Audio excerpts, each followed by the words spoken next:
Welcome, boys and girls. Hello. Sorry for the wait there. I've also need to get rid of my sponsor by... Oh no, we're sponsored today, aren't we? Sponsored video. We are sponsored. We are doing a sponsored video where we're going to collab and teach Pyrion how to play Magic for the MTG Celebrity Cup. Right. I've been playing in my own time. I noticed. I played some. Yeah, I played some Tuesday and I played some this morning as well, just to get. I've back. seen you on Discord. You've even playing Dota all this. I'm impressed. That's pretty much it. For those at home who are wondering, I have got the new set stuff. I'm going to actually have 100 of these in a video that I'll put up on my channel today or tomorrow on YouTube, but I'm not going to do that right now because that's a waste of content. So we're going to play some direct challenges, like sparring, right? Yeah, sure. Yeah, sure. I'm in trouble. You know my deck. This is the scary part. I can't even remember how to do direct challenges. Right, there's a little crossed sword. There we go, that's it. I am Pyrion Flax 95916. Pyrion Flax 9196. Sorry, 95916. We probably should have hidden that because now people could spam you with requests. Please don't do that. Right. I'm gonna send you a thing.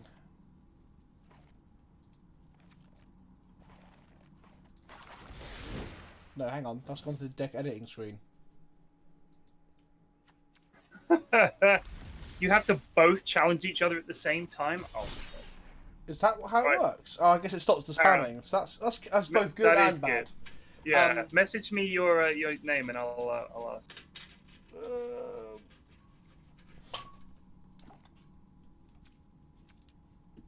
Copied to clipboard. I'm going to stick it in Discord for you. Whoppa. Do you want me to conceal this? No, it's fine. Don't worry about that. Okay. Because again, if we're not... Oh, there we go. Waiting for your challenge. Your opponent to challenge you back. Right, I've put your name in. Wait, what? They've changed this since I last used it.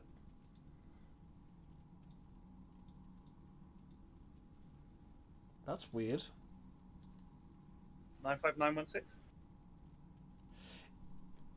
Yeah, 9. Put it in Discord because I probably copied it wrong. And yes, okay. I'm Chat General. My camera hates the morning sun. I need to install new blinds, but installing new blinds requires doing DIY. It's like my least favourite thing in the world. Oh, I have to put the hash in, don't I? Hashtag sponsored, hashtag not that kind of hash. How are you feeling today, Pyrion? Are you excited? Are you ready for the tournament? I am ready. I'm not ready to have to fight against you, but we'll give it a go, eh? I'm playing with my favourite deck from previous standard. The Arena client's a bit choppy for me. Is it a white weenie deck? No, it's not. Okay. This is going to suck, because now I have to play against you and I don't have you telling me what I'm doing wrong. Well, the thing about Magic is there's an inherent variance, so like even the best players in the world lose to like weaker players. I see. So the deck that we're playing right now, that I'm playing right now, is a deck we could play in the event. Because we aren't 100% sure on our preferred strategy right now, are we? I like this deck, but we are going to go Pirates because that was what people voted for. So Pirates we have to play. The other ones, I guess, still up in the air, we're debating it. I wouldn't mind if we messed around and tried to get a deck going. Does it have to use the new cards, or...? It doesn't have to, but a lot of the new cards are very good. I noticed that Elementals wasn't an option, because the new Elemental deck seems to be absurd. I also hate Elementals as a class or race, right? Because it's just a cop-out. In what way? Well, like all these things are distinct things. Zombies are zombies. We all know what zombies are from like other games we've played, right? Right. But like Elementals are just like generic sort of. Oh, I'm a bubble of fire. Oh, I'm a bubble of water. Like it's just like nondescript and dull. I see. So why you don't sound convinced. If that creature would die, just turn exile it and said, "Oh, you bastard." Yeah, Lava Coil is very good at killing things with on death triggers. No. Now my lad's exiled. Here we go. You now know my theme. What's the theme? Well, it's either elves or raptors, dinosaurs, isn't it? I don't know that. So you've gone for dinosaurs, have you? Well, it could be elves. I did play an elf earlier. Oh, it's all up in the air.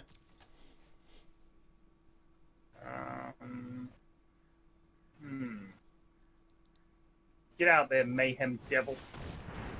Interesting. You gonna swing into my Ripjaw? No, I don't think I will. That is fair enough. That is fair enough.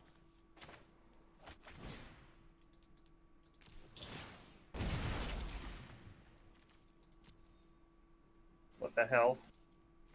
Ugh. Just playing cards you've already killed out of my graveyard with my special magics. It's like I'm a wizard. Get out there, Judith. Well, the board widens.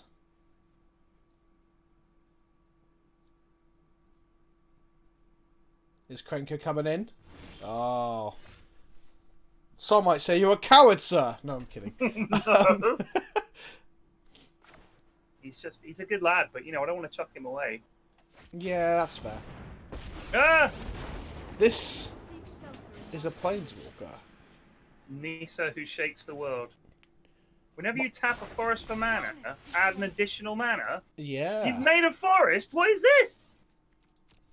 Put 3/1 cards and tap one non-creature land you control untap it. It becomes 0/0 elemental. What the? Welcome to the world of planeswalkers, Pyrion. I keep wanting to call you Tyrion, like at Game of Thrones. Yeah. I had to when I have Tweet Deck, right? And one of the things I had to do was do minus Tyrion so that it didn't show me tweets about Game of Thrones while the show was on. I should probably use Tweet Deck, to be fair. My next turn, okay, this is going to be some fun stuff. Is it? Okay. So, well, actually, should I Arcbow now? Yeah, I probably should.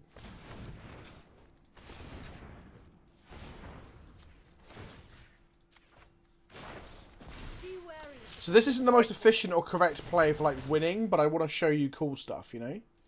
You're turning lands into people. So I've just made 7 mana, and then I've activated Vivian's Arcbow. And with the Arcbow, I'm going to discard this Domri Raid, because it's probably one of the worst cards on my deck. And I'm going to look at the top 7 cards of my library and pick a creature from among them, and put it into play. Carnage Tyrant. Oh, great. Great. Can't be hexed. Or countered. Awesome. Trample and hexproof. What a fun game. So, fun fact, Carnage Tyrant is one of the cards that people were very annoyed about. Because it's not only is it pushed in terms of power level, but it's not very interactive. Like, blue players can't carry on a snack. You can't kill it with a removal. Its stats are good enough for it to fight most creatures. Like, it's just, yeah, it was considered not very good. Oh, sorry, too good, sorry, should I say. Oh, I forgot about Act of Treason.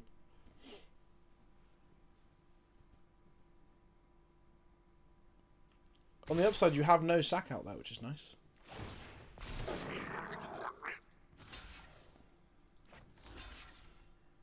I'm taking a lot of damage here. Boom! Oh, I miscounted! Exactly lethal! I thought I was surviving on 1. I miscounted. Oh, it didn't matter. I still miscounted because if I had survived on 1, Judith would have killed me. Yes. Yes. Let's try that again. That went horribly. Now I am the master. Better lucky than good, said someone in my chat, which is one of the things I say a lot on my channel. There's a poker player, what's her name? Annette Oberstad. She always says that. Oh, does she? Well, I printed it on a t-shirt and got told that I'd stolen it from someone. Like, well, I don't think it's, Probably like, owned Annette by Oberstad. anyone. No, I don't think you can own a saying like that. Yeah, exactly. I was debating whether to kill your planeswalker there, but then I just thought, this looks like a lot of damage. I didn't do the numbers in my head. That's called a flunge. We call that a flunge in the Magic community. What? Just going for it? Yeah, not doing the math and turning everything sideways. The deck I'm playing is a bit of a meme, by the way. Because you're meant to... That Vivian's Longbow there is meant to hit one of the legendary dinosaurs, not just a dumb Carnage Tyrant. Oh, yeah. So you're meant to draw one of the insane... Yep. Yeah.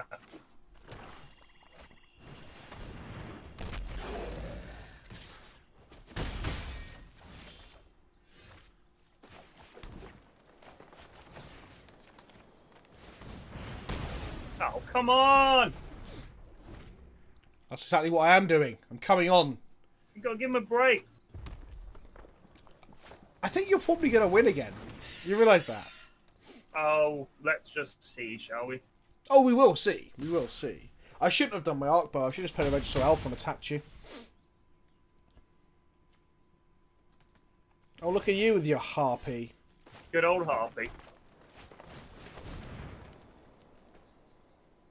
If you untap Still My Riptoraptor and sack it to your harpy, I will concede. Actually, will I concede? Shame scoop. Will you actually?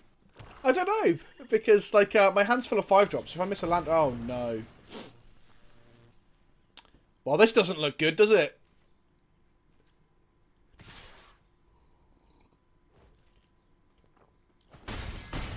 You can always not sacrifice the Riptoraptor.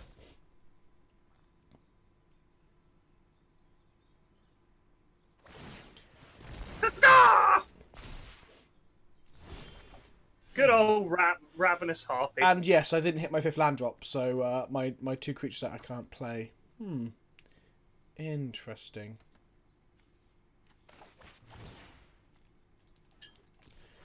So now I've got to do this, which didn't seem too good last time. An incubation druid, eh? Yes, they are a druid of the Incubus, the noughties funk rock band. Oh my goodness. Pyrion, stop it! What? What? My chat want me to play both the arc bows in my hand for the vine, inverted commas. I'm alive? What? Well, I drew a Carnage Tyrant, which isn't too good.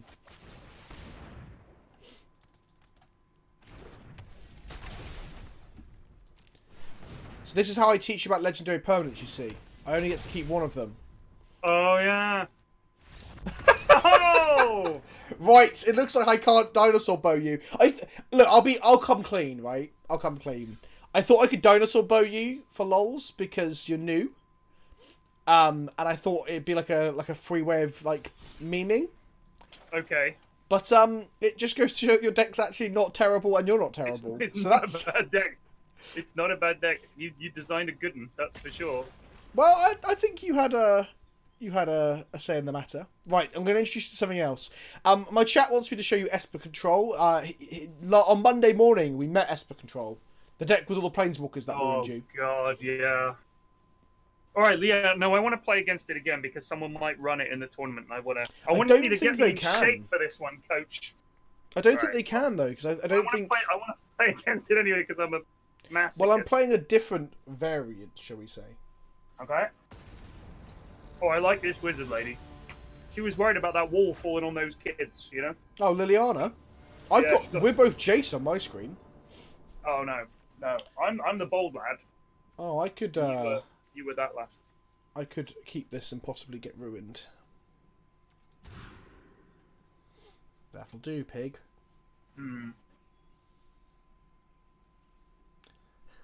Yes, I am. I am Jesus today, Bosch. That's why I'm glowing. Oh, I'm an idiot. Just realised these lands don't come into play untapped. I'm gonna draw a shock land and win the game. That's how this is gonna go. What's Shockland? The one you just played. Oh, okay. That said, that'll do. Are you getting some like not latency issues, but like juddering and slight frame rate drops here and there? Very occasionally. I did notice that when I was opening packs, because I got the pass, the season pass. Yes, which is very controversial in the Magic community right now. Which I don't understand because I come in from Dota. Its battle pass is like the best time of the year, but sure. It's I think it's fine. Like honestly, it's one of those things that I guess if it's not the way you do things. Well, it's interesting because it's funny that we're on a sponsored stream now. We're talking about one of the more controversial elements of the client. But like, I have no problem with battle passes. I mean, they don't have a good optic, shall we say? I'm going to sneeze. Bless me. Bless 1 second, so grab some tissue before I declare blocks.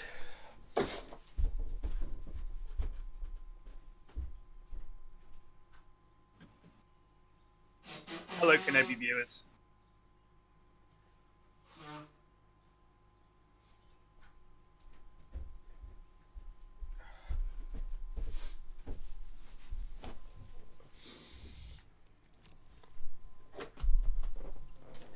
I'm back. Yeah, so they don't have the best optics in terms of like the community. Like, oh, it's like Fortnite, which is never a good thing, right?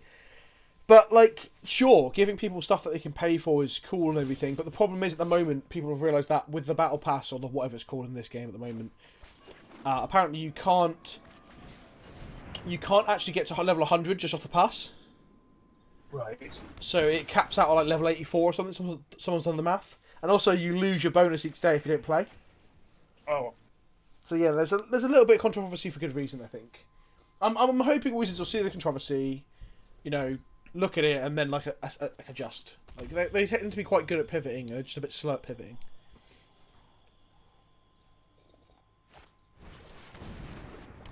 Renko, eh? It's funny because I know you're the Act of Treason deck, which is kind of rough on me in some ways. So I want to play my big cool creatures, but you'll just steal them and eat them, you know?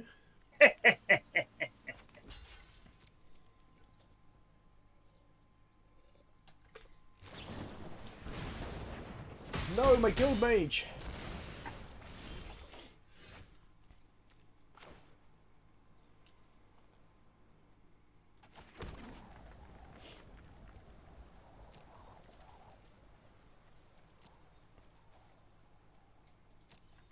If a unit is hexproof, Yes. oh, I can't play this. Does that mean even I can't cast spells on it? Right, so hexproof means your opponent can't. Okay. There's a thing called Shroud where neither player can, which is much more balanced. Hexproof means you can like layer up enchantments onto a creature and your opponent can't interact with it. Why did I hear a meow? Is that in-game? That's your cat that you've got from the season. So you definitely don't understand the pass. The pass gives you a cat, Pyrion. Oh, there he is! I haven't He bought the photos pass when you yet. put the mouse over. I don't know if I should be whether I should be protesting the pass or not. I haven't decided yet. Oh goodness gracious me! Another Krenko. I couldn't play him because you, Yes, I because noticed. he's legendary. Unfortunately, I noticed. Let's go. Oh, God. It's okay. I will finish it. Hmm. He makes vampires. Great.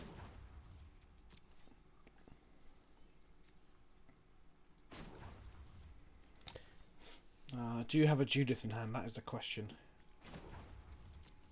So if I uptick here, and then you play a Judith, he dies. If I uptick and you don't play a Judith, he doesn't die. Turn down the sound on Discord a little bit. So Oh, Judith.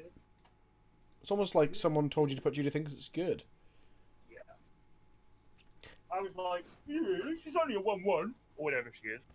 You were like, look, trust me.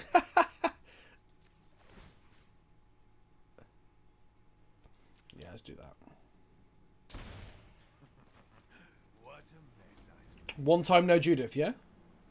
Or any burn spell, I guess, for that matter. There's no Judith. Okay, that's good. That's good. I mean, you do get to attack with Krenko, so that's a bit frustrating.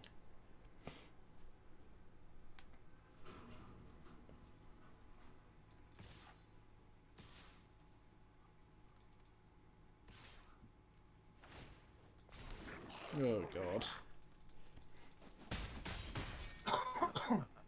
You're working up my appetite. Oh, you had the burn spell. Okay, that's fine. Try it.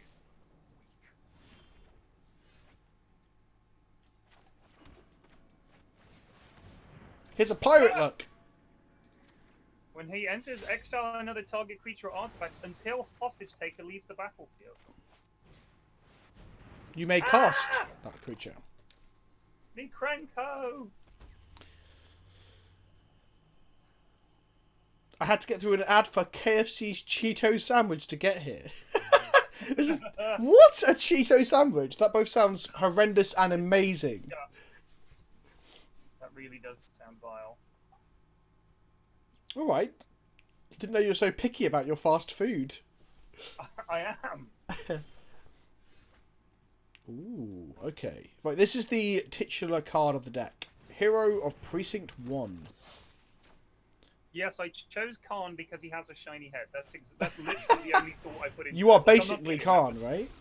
That was literally it. I thought he looks old, he's also bold, let's do this. He's old and bold. Oh. We got trouble. Oh, no triple block. Interesting. I thought I was sailing down a creek without a paddle, but it appears that playing a Hero of Precinct 1 into Teferi Hero of Dominaria turns a corner, I think. That said, you have a lot of goblins. A lot of goblins. So, to give you some context, period, to teach you as an expert in this game, Khan is a golem. He was constructed by Urza, one of the most powerful wizards of all time. Wow. Yeah, it's pretty cool. What is the deal with Bolus? So Bolus, Is he the baddie of this set? He's been the baddie of Magic for a long time, or one of. Okay. There's kind of like 3 or 4 big bads, and Nicobos is the one that we're currently focused on. That's a Lyra. That's a pretty big lady. She's big in Dominaria. Yeah. But yeah, at the beginning of time, Pyrion, there was Elder Dragons, like powerful beings of like primordial energy, and they were planeswalkers, which meant they were like powerful mages, godlike mages, and then most of them got killed or died. And Nicobolas survived, and so did his brother Ugin. And then there was a thing called the Mending, where all planeswalkers lost their spark and stopped being godlike and just became like okay, like average at best. Right. And that's what all these planeswalkers we play with now are. They're post-mending walkers. They're good, but they're not, like, godlike. So Bolas is obsessed with trying to get back his godhood. Not all of the Elder Dragons are planeswalkers, some of my chat says. Yes, they were all creatures originally. I know. All right, calm down. This is all I've got. I'm literally completely Well, that screwed. does kill my Teferi and gain you 5 lives, so it's not terrible. Oh, wow, that's really not terrible, because now you get to make 4 goblins. That was what I thought. You go for him, and you... we'll try that. I just thought, how can I get some lads? Yes. The problem is I get to get my Dawnbringer back, and Lyra's... So you know we talked about clocks and racing? Do you remember we talked about that? Yeah. So Lyra is one of the best, like unraceable threats in the game, or in current standard, because she's a 5/5 with lifelink. So as soon as you connect, you've gained 5 and they've lost 5. It's a 10-point life swing, and most cards can't like deal with that. Yeah. I haven't drawn any of my cool sacrifice cards. I noticed, and I'm quite happy about it. You can reveal my hand all you like, Chief. I've got nothing. I know, but it's a multicolored spell, so that meant my hero of Precinct 6. Precinct You 1? made a shitload of humans. I did indeed. This lot would never be fighting together. Hey, I'm like a utopia over here where everyone hangs out and... You didn't even block, it's like you gave up. No, it's over. It's over. Like, I have no cards. There's nothing I can top deck that's going to turn this around for me. Someone in my chat is really mad that I didn't save Teferi there with a block. They're like, kick him while he's down! Kick him while he's down! Oh, maybe I should just buy the battle pass for content purposes. See, this is how they get you, Pyrion. This is how they get you. How much is the pass? I know that part of it, a lot of these companies are doing battle passes and things because loot boxes are like outlawed in Europe, right? Yes, because so the argument is because these things. I bet Wizards do not want us talking about this, so we should probably veer away from it. Let's not, man, let's not. So sorry, chat. I will be doing probably a video on the Mastery Pass because it's such a controversial topic right now. I mean, MTG Twitter is quite literally on fire because of it, and Reddit's going mad. Like the Arena subreddit are really angry. I'm going to buy this anyway because I play a lot of Magic. Another one. Ever see a volcano erupt in person? You're about to. So armchair. So right. What do you? Okay, let's try another popular deck. That deck is thoroughly unpleasant, by the way. What, the one you just played against, or? Yes. That was like yeah, that is one of the better decks in the format right now, I think. Wow, we've got a new set coming out like literally next week, and it's also live in Arena today, so things will change. Armchair General, to give some defence and to be a bit objective as opposed to subjective about it, I dislike the idea of passes, but on the whole, like, if the pass doesn't gate you on XP, it's quite a good idea. The XP gating, I think, is what everyone's upset about. And that's the thing. Valid feedback on topics like that is, well, valid feedback, right? Right, go, go, go! Lava Runner. Another Oh, one. what is this? So I'm playing what's called Mono Red, or RDW, which is the old term, which is Red Deck Wins. So the idea is now, I get in and hit you. And now, you know I told you, like, each guild has a mechanic? Well, the Red-Black Guild has Spectacle. So if I've done damage to you, some of my spells cost less. So I cast... Spectacle. So, yeah. Exile the top 2 cards of your library. Until the end of your next turn, you may play those cards. It's like card draw in okay. red. So card draw is, like, mainly in blue. Blue gets a lot of the good toys in Magic. But red has started to get, in recent times, this sort of temporary card draw to, like, thematically be, like, impulsiveness and stuff like that, you know? Okay. Okay. Get to Lava Runner. Whatcha? It's a hasty 2/2 for 1 mana. Go!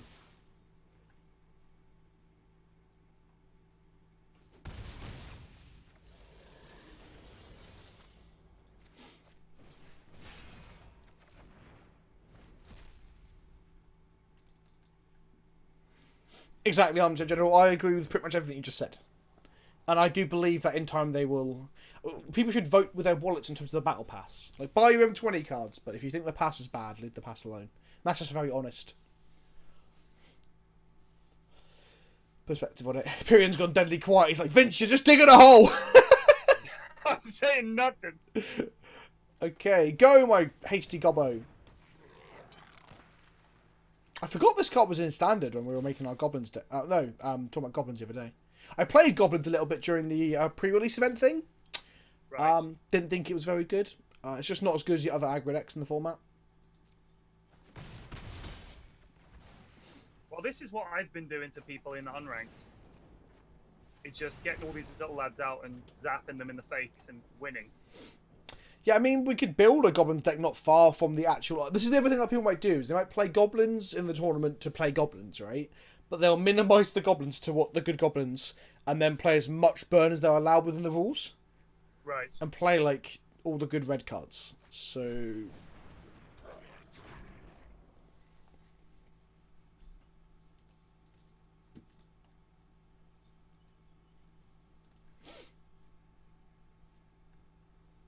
You seem to be lacking black mana over there, my friend. Yeah, it's just I made a mistake at the start. I only had 2 lands and I didn't mulligan because I thought, well, these lands are all cheap and I'll definitely draw some land cards. And I have not. I'm gonna... Yeah, I mean, that's... Mulligans are probably the most skill-intensive part of the entire game.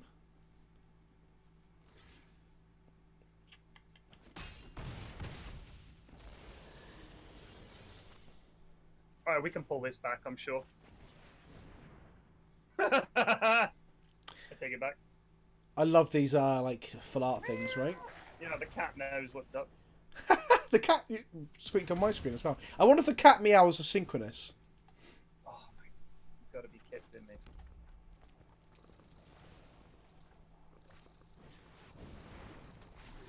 Ooh. Wait.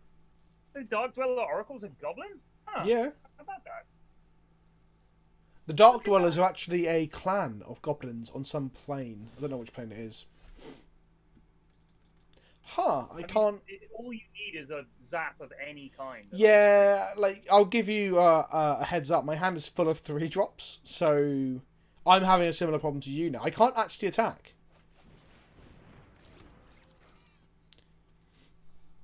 What you'll notice as well, which I've noticed as we've been playing, and why Elementals isn't a thing in this tournament, is that every card in Standard that's been good for the last, like, year are Elementals, and they've just put in other cards that make Elementals even better. Like, that Runaway Stinkin is a very good card.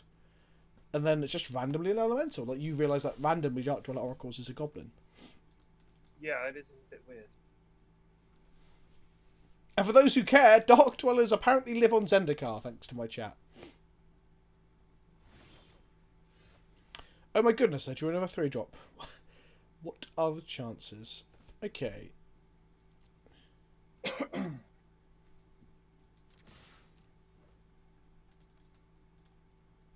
Oh, I buggered it up.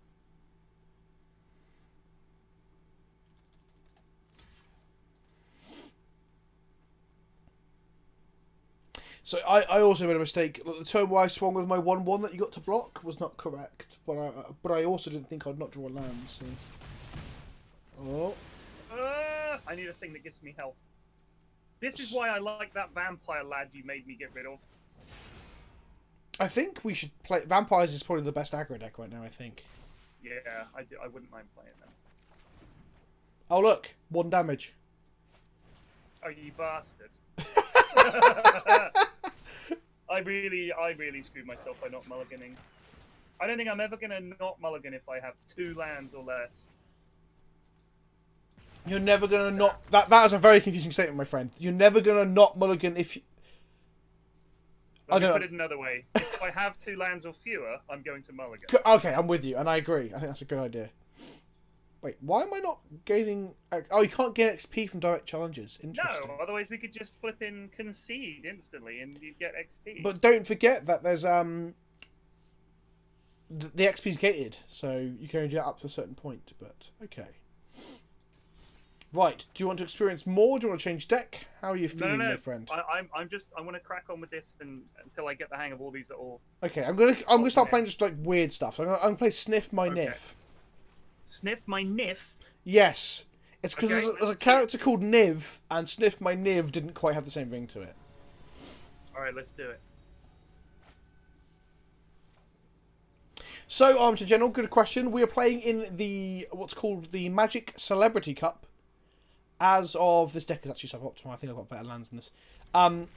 Next week, so it'll be being streamed, and there'll be like all sorts of stuff being done with it.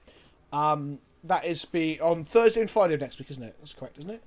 Yes. Yes. Yes, I think that's right. Yeah. Keep an eye out on my channel because after the stream, we're going to go record us talking about the tournament and what our plans are for it, and how Pyrion's finding Magic, and what about the races and the stuff and all that sort of thing. The races makes it sound like we're doing like an alt-right wing podcast. We're going to discuss about race. Yeah, we're going to talk about goblins.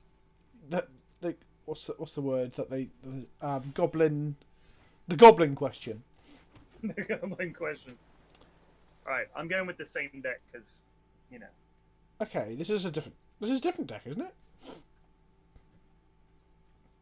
This isn't the deck you just play with. Yes. Chaos and Fire or whatever it is, right? No, you're not. Black. You're mono white yellow. Oh, hang on. No, I'm. Oh, I've absent-mindedly, while chatting to chat, just gone into a game against the computer. My hand was pretty good as well. Oh my god. Thank you, chat, for pointing that out after I'd realised. You know what Twitch chat's like. That was so dumb. That was the biggest punt of the streams thus far. Right, let's try again. Sorry, mate, you've been sat there waiting for me. That's right, I'm ready. Challenges, I'm just waiting for my challenger. I thought you were just mucking about. You're the last out of Lord of the Rings there. What's her name? Am I? That's kind of lame. Because you're a green elf on my screen. So that's Nissa. I've set myself to be Chandra at all times when I got the new Chandra emblem for the new set. That's pretty lame that my cosmetic doesn't show on your side. But again, it is a beta. I should remind everyone. But that is still lame. You're Nissa for me. Okay, I'm going to keep this 7. This 7's a bit shaky. How is your 7, my friend? Drag 1 card to the bottom of my library. Oh, he's mulliganing. Yeah, buddy. Why do I have to drag 1? What's this? Oh, because you've mulligans. Oh, okay, sorry. So when we played last, it was the old mulligan rule where you mull 7 to 6 and then scry. The new rule was what's called London Mulligan, because it was first played at the London Magic Pro Tour. So London Mulligan says when you mulligan down, for each time you've mulliganed, you get to always draw 7, and then you must put X cards on the bottom of your library for the number of times you mulliganed. So if you've mulliganed once, you put 1 card on the bottom of your library. If you mulligan twice, you put 2, and so on and so forth. It's meant when I mulligan, I go from 7 cards to 6. As always, but right. Within one of the cards that I've got, I have to get rid of. No, but you drew 7. The new mulligan rule is you draw 7, then get rid of 1. Oh, that's good. Right. Yeah, it's meant to increase games where you don't just lose to having the bad mana.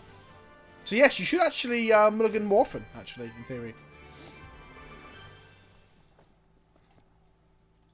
Thank you for the sub, my friend. And welcome, welcome. If I'm a bit sniffly, Pyrion, I apologise. It's because No sweat. hay fever is kicking my ass. No! Judith! Judith survives, but the Dreadhole Butcher cannot. Oh, that's alright. He still does his deeds. He does indeed. Oh, so she doesn't actually... Because she was on the stack. Yeah, exactly. Yeah, she was waiting to go down. Gotcha. So I waited until... I waited until the last possible moment to use my Lightning Strike so I could see what you're playing. So if you played a creature that I was like, oh, I have to kill that. So, I don't know, Right. like a 3/3 of haste and like loads of other things. I would have killed that. But because it was Judith, I then knew that I had to kill the Dreadhole Butcher before she resolved. Otherwise, I would have took 3 instead of 2. There you go. And that's magic, Pyrion.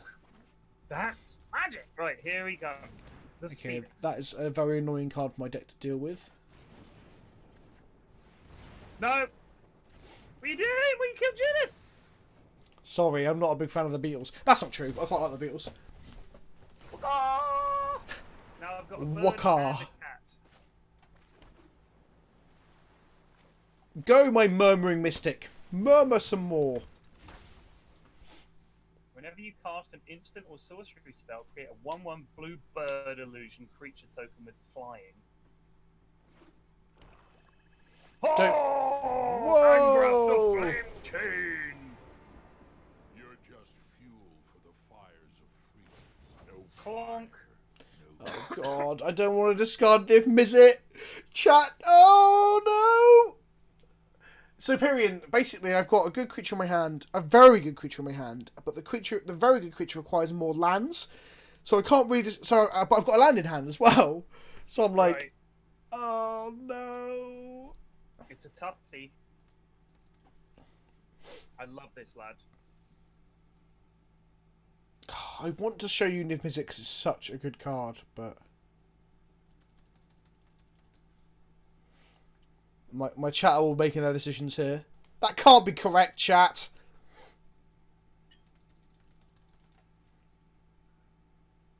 Okay, I feel you've made me feel sick to my stomach discarding Niv.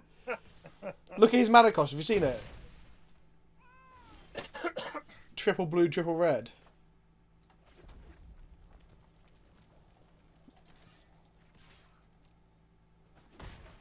fire and fuel. Yarr! Hard a larboard.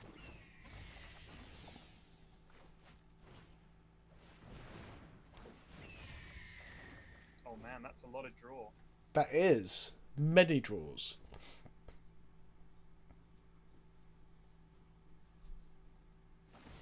No fire, no steel.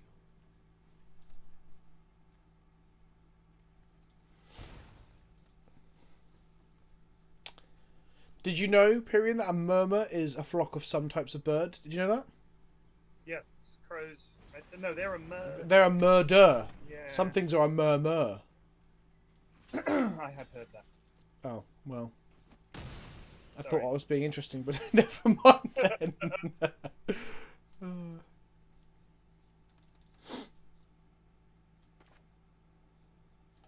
I want 8. This is dreadful.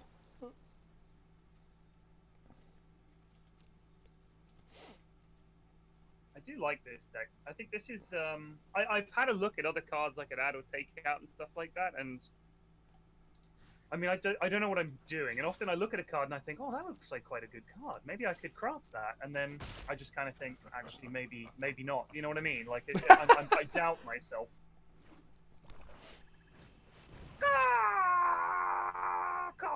Okay, that resolves.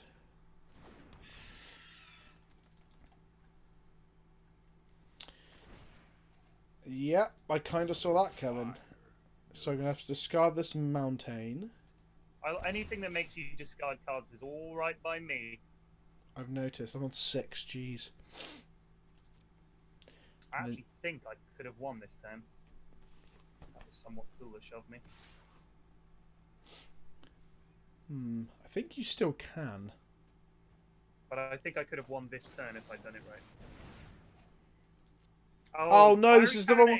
No, I've messed it up! This is the wrong way round! So, it makes the bird, then the bird will die to the cannonade, so I can't block the Phoenix, so I'm dead. Yeah. I've killed myself. Because now Judith will trigger when I die. I should have cast Explosion! No! I had many lines there, chat, that were much better than that. You know, it goes to show what you told me is sometimes just do stuff because your opponent might make a mistake. Yes. Well, so Angrath was incredible there. Oh no, don't want to play against Sparky. Piss off, Sparky. You know what I like about him is he's not that expensive, and it's super, like, a lot of the guys, when it's like the thing that gives them the extra loyalty, you feel like it's kind of weak, but you have to do it. And with his is actually like 2 damage and discard a card, and he's cheap, and he has a decent amount of health anyway. I think. Yeah, I mean, discarding cards is good because it's basically generating card advantage at that point as well. Yeah. I'm gonna just change my Nif deck a second and play again. Okay.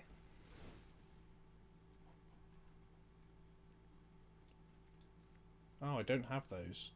Wow. Okay. Do I have these? I have these, right? I do have those. Cool.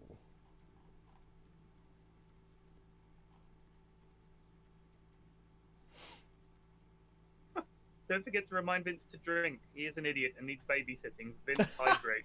I do actually need to go hydrate. I'm just checking your chat between games to see if anyone's flaming me, but I assure you I am not. Oh, he's sniping me! I just noticed the deck I'm playing actually has none of the cards from War of the Spark in it either. It's really out of date. That's fine. I only just...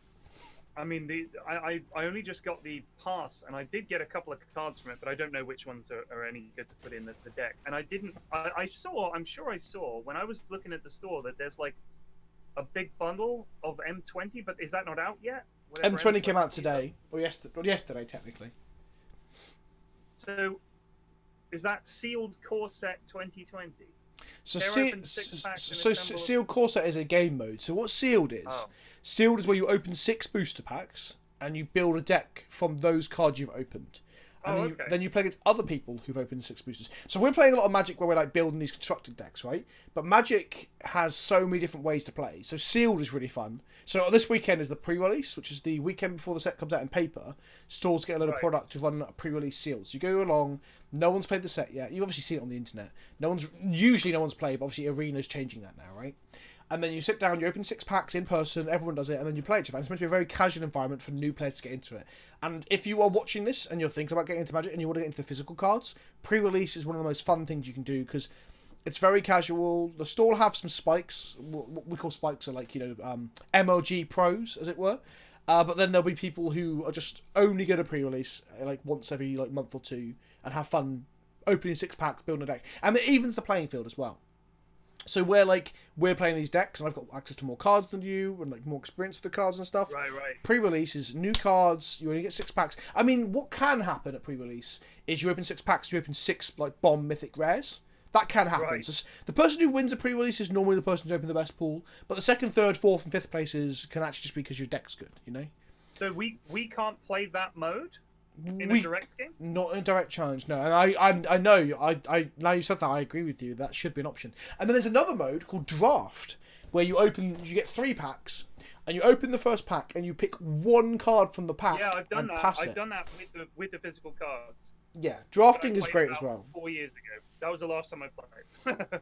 In theory, drafting is less RNG than Sealed, because Sealed, you just open your cards and that's it. You have no say over what you've opened.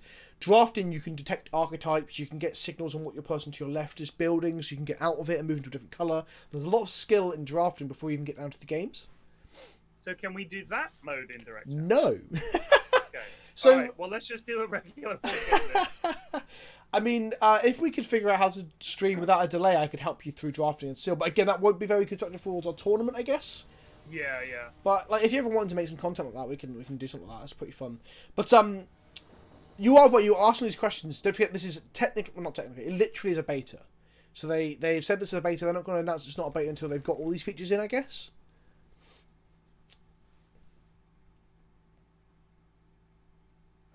You can go. I like the way you actually have to drag the card. I quite like that. I don't know why, but I do. Well, what happens is when I play loads of Arena, I go back to the other online client, Modo, to play older sets. Magic going online, and then you can't drag and drop. And I will always, my first game, always try and drag and drop like 3 or 4 times. Alright, now here's the thing I've got to test. Oh. So Cinder Barons doesn't count as a... So if you look at the middle line of the card where it says land, it has no types. If you look at my island, it says basic land island. It says island, yeah. Okay. Sorry, I'm sure it won't make a difference. Here we go. Get out there, my lad. The Goblin Instigator is smaller than the Goblin he's instigating. Yeah, but I like the way that if you look at Goblin Instigator, the lad behind him with the axe is the lad you get as a token creature. Yes, that stuff's awesome. Krenko, the old Krenko that I told you about before, he had that as well. He stood in an alley and he's like going into a doorway, and you see a goblin in the background coming towards him, and then the token is literally that goblin further up the street. They do a lot of that. And Rabblemaster does the same as well, which is a famous. I mean, honestly, I love the artwork. Is one of my favorite things. There's so much detail to it. I love it. It's such a little card. It's unbelievable. Yeah, so like I said before, I say this a lot, but Magic has quite literally the best art in all of video games. Full stop. I genuinely believe that. Like, look at this Enigma Drake, right? It's an uncommon, so it's not even.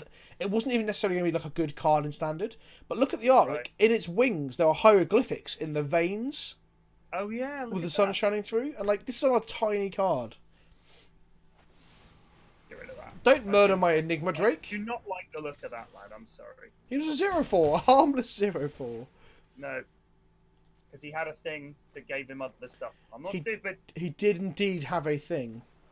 Here's his bigger brother, Crackling Drake. I could have waited until you buffed him and then murdered him. That might have been the play. So, I mean, well, they get buffed just by playing. That's the thing, because it just does it in general. I'm calling this deck Sniff My Niff, but in reality it's just Drakes. Which is a deck that was in standard that people were playing quite a bit of. Library. This Search for Scanter that I'm using, by the way, is again one of the best cards in standard.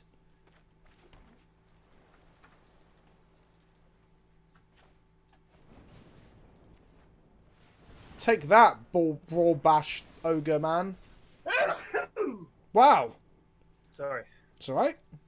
It's more just that I killed your ogre and it caused you to sneeze. That's exactly what happened. Draw 2 cards. Yeah, buddy. Someone said you solved the enigma of Enigma Drake by just murdering it. Bit heavy-handed, but there you go. Get rid of it. Right, I'm going to give you a tip now. I say a tip. I'm going to cast a spell on my turn. Hang on a second. Yeah, let's draw that. Okay. I'm going to cast this. While it's on the stack, don't click Resolve. You can sack to your Harpy to make it a 2/3 so it survives. Of course, and then he lives. Yes. Because your guy's going to die anyway, right? So you might as well. Yeah. Now, the funny thing is I can respond to that by killing the Harpy. But what you did was correct. Oh. Why are you going to play me like that, homie? I'm not playing you, buddy. I'm teaching you. Take that. Oh. Did you draw an act of treason? You know, if I hadn't done that, I could have killed that Drake. Could you? How? Oh. Yeah. I would have had shock and I would have been able to kill it. Oh, sugar puffs. Okay, I have. You actually cost me. Oh my god, I played you. I didn't even think of that. You should have said to me, thanks for the advice, Vince, but actually, I have other things that I'd rather do. But I was like, he's going to show me some cool play here, but instead you're just desperate for a win. No, not at all. Oh, okay, right. Okay, this is Niv Mizzet. Okay. He is... So can't be counted. Whenever you draw a card, Niv Mizzet, Perun deals 1 damage to any target. Whenever a player casts an instant or sorcery card, you draw a card. Yes. So Niv is one of my favourite characters in all of Magic. There's a D&D model that just released, which is like 70 quid, that I kind of just want for the sake of it, because it's Niv. He's had like 4 different versions of his card. This is one of the 2 ones that are currently in standard. I'm going to cast Opt, which then triggers to draw me a card, which then triggers to shoot something, so I'm going to shoot this. Then the Opt resolves, I draw a card, which triggers Niv, and I get to shoot something else. Oy vey. Trigger. Pew! Yeah, Nib's pretty good. And now I get 10 damage to the face, or 5 at least. Only 5 this turn. Look, you beat me last game, see? And if you can beat me, you can beat anyone, because I'm kind of a big deal. Not really. You cast a spell. That was your first mistake.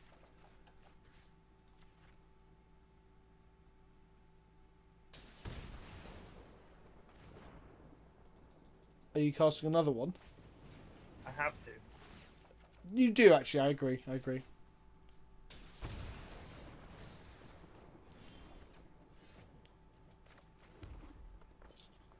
So, lightning strike your face for 3. And GG. Yes.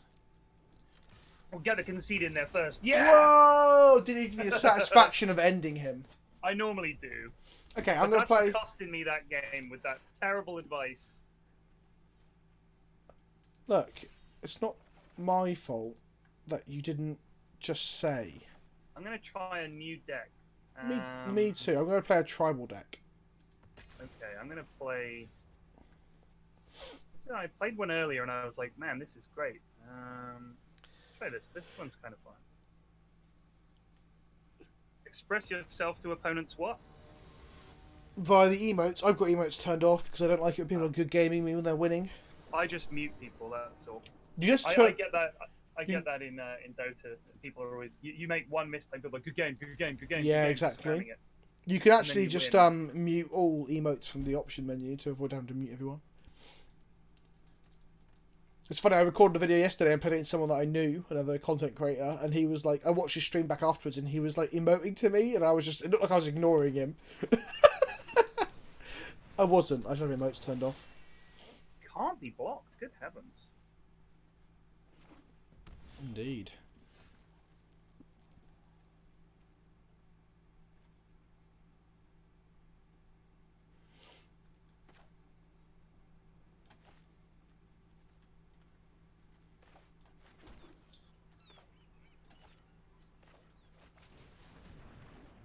Can't be blocked. This is Merfolk. This is one of the decks we These could... are the guys that everybody says are super powerful at the moment, right? Well, as far as tribes go, they're one of the better tribes because they're very synergistic.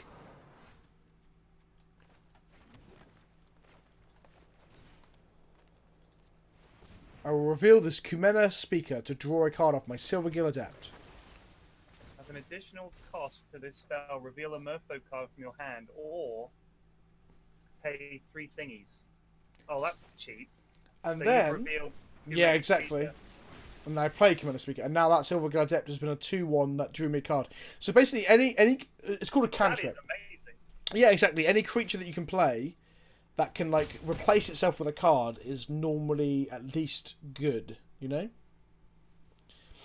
Oh my god, my chat heard me. So I told you there's a meme that I really dislike Merfolk. The main reason being that they're very good in the modern and legacy against decks that I like to play. Someone's just said, can we quote you on that? What I'm saying is, in current standard, there's a lot of synergy from Merfolk where other tribes don't have that. I guess elementals and vampires and to an extent dinosaurs have a similar thing. I'm such an idiot. I keep doing this. What happened? Ah! Oh, it's nothing. It's a stupid thing I keep doing. I keep looking at the cards that are 2 kinds of mana and counting it as 2 mana. Like, I don't know why. Like, I'm like, so 1, 2, 3, 4, yeah. But it's like, no, it's one of either. I keep making that mistake. So here's a Lord.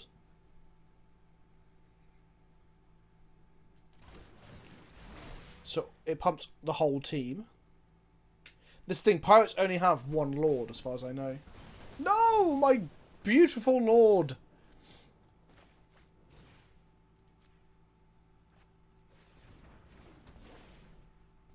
My mist-cloaked herald is now curiously obsessed. +1/+1 has whenever this creature deals damage, you may draw a card. Oh, you love all this card draw stuff, do you? It's because it's really good. Look Yes. at this! How many bloody lads have you got? They all cost 1. What is this? So this could be our other deck other than Pirates. This is one of the options.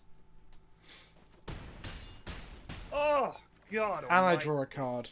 Absolute oh my gas. God. I don't understand how these guys are all so cheap. They're a synergy-based tribe, aren't they? Everything's cheap and rubbish on their own, but as a collective, they're stronger than the sum of their parts.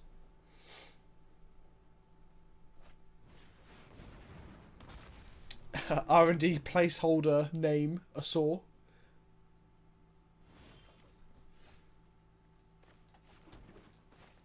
I think you got me, Chief.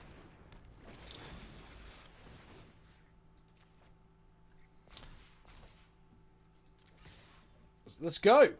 Actually, this doesn't kill you, does it? Oh no, there was 2 Kamena speakers there. Yeah. That's Merfolk. I don't understand how all your stuff is so cheap. Like, it's all like one. But if you can, I don't like, get it. if you can keep up, and for example, Fiery Cannonade is the best counter there, right? You would have, like, graphed half my creatures dead. Yeah, Which is a that's card true. that we will be playing in our pirate deck. Oh, for sure. Like- Because I saw that deck and I was like, if I'm running pirates, It's surely that's all like upside. 3 board clear, and there's so few cards that seem to do that. Everything gets hit. Like, that's not a common Exactly. thing that I've seen. So I think, yeah, playing Fiery Cannonade is definitely where we should be at. Oh, right, okay, let's show you Gates. I'm showing you all this stuff that we can't play because they're not tribal. But Gates, I mean, you might just run me over with Gates, but when Gates gets going, Gates is probably my favourite, like, deck in Standard. It's so dumb. Okay. This hand is pretty bad. I'm going to keep it. I am also keeping mine. Right, go my Simic Guild Gate. I really want to make a video about this deck, but like the opportunity kind of went and like passed. Oh my god, my Guild Gate clipped through the floor and didn't turn properly. That's pretty funny. Yar. Oh, someone's playing some pirates. Yar. Draw a land? Yes! Never didn't have it. Oh my god.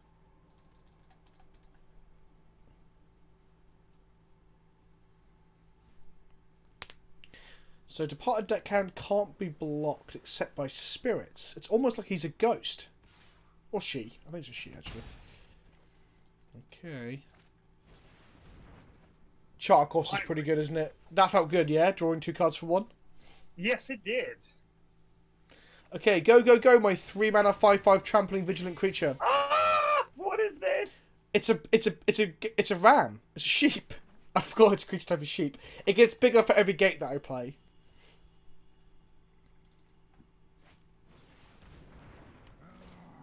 This deck is not great. Because it's got the Submerged Boneyards, which enter tapped. It doesn't have the legendary ones that enter tapped unless you have Island or Swamp. You know what I mean? Yeah, yeah. They're called what's the one for blue black? Drowned Catacombs. So I'm all about the tapped. I'm just gonna go get myself 2 gates. My land's coming to play tap 2, if that's any consolation. That's true. Oh my god.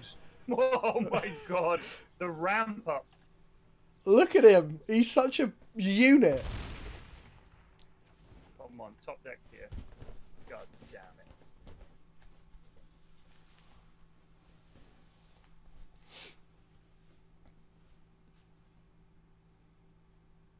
Oh, this is so awful.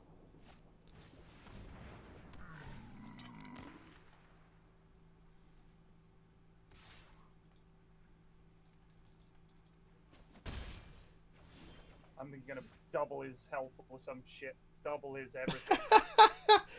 Actually, I'm gonna do this. I'm gonna go. I'm gonna play Deafening Clarion and choose both modes. Creatures you control gain lifelink. Okay. And Deafening 3 down Clarion and does 3 damage to each creature. So you wipe my board. yep. And then I move Great. to the beat face step. And I 7 you. Ouch. Alright, that's ridiculous. And I go to And 21. Awesome. And then I'm gonna cast 1 tiny Krasis. It's a jellyfish hydra beast, Pyrion. I don't care. Alright, let's murder you. Don't murder them. No! My ram! What choice did I have? Okay, let's go to combat.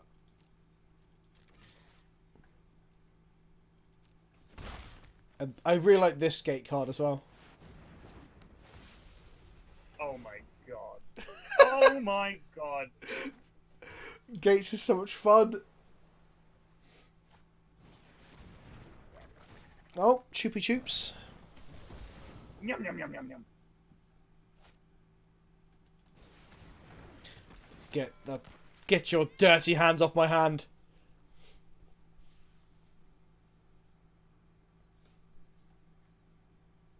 Are you reading these cards? I am. I'll take that one. We've got a reader! This one looked nasty, so I took it. I guess I'm just going to go for 4. Yeah, taking my Wrath made sense, because otherwise I'll just Wrath and get the card back, right? Oh, I keep saying Wrath. So originally the very first card that killed all creatures, said destroy all creatures, was called Wrath of God. So Wrath has become like part of the Magic lexicon to mean like board clear, essentially. Right. You bounced my Crisis. 33 health to 5. Great. Great!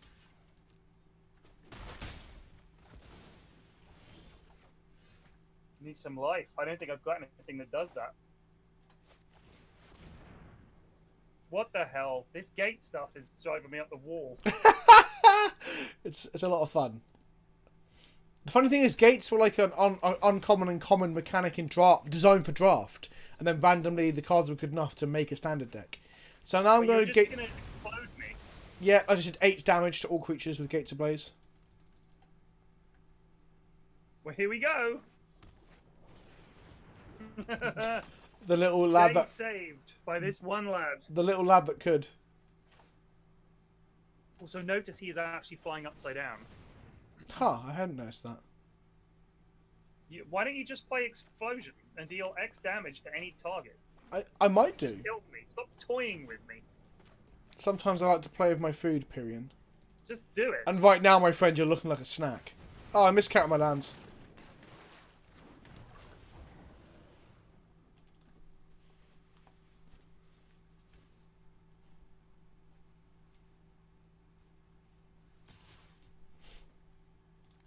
Okay, let's see what you got.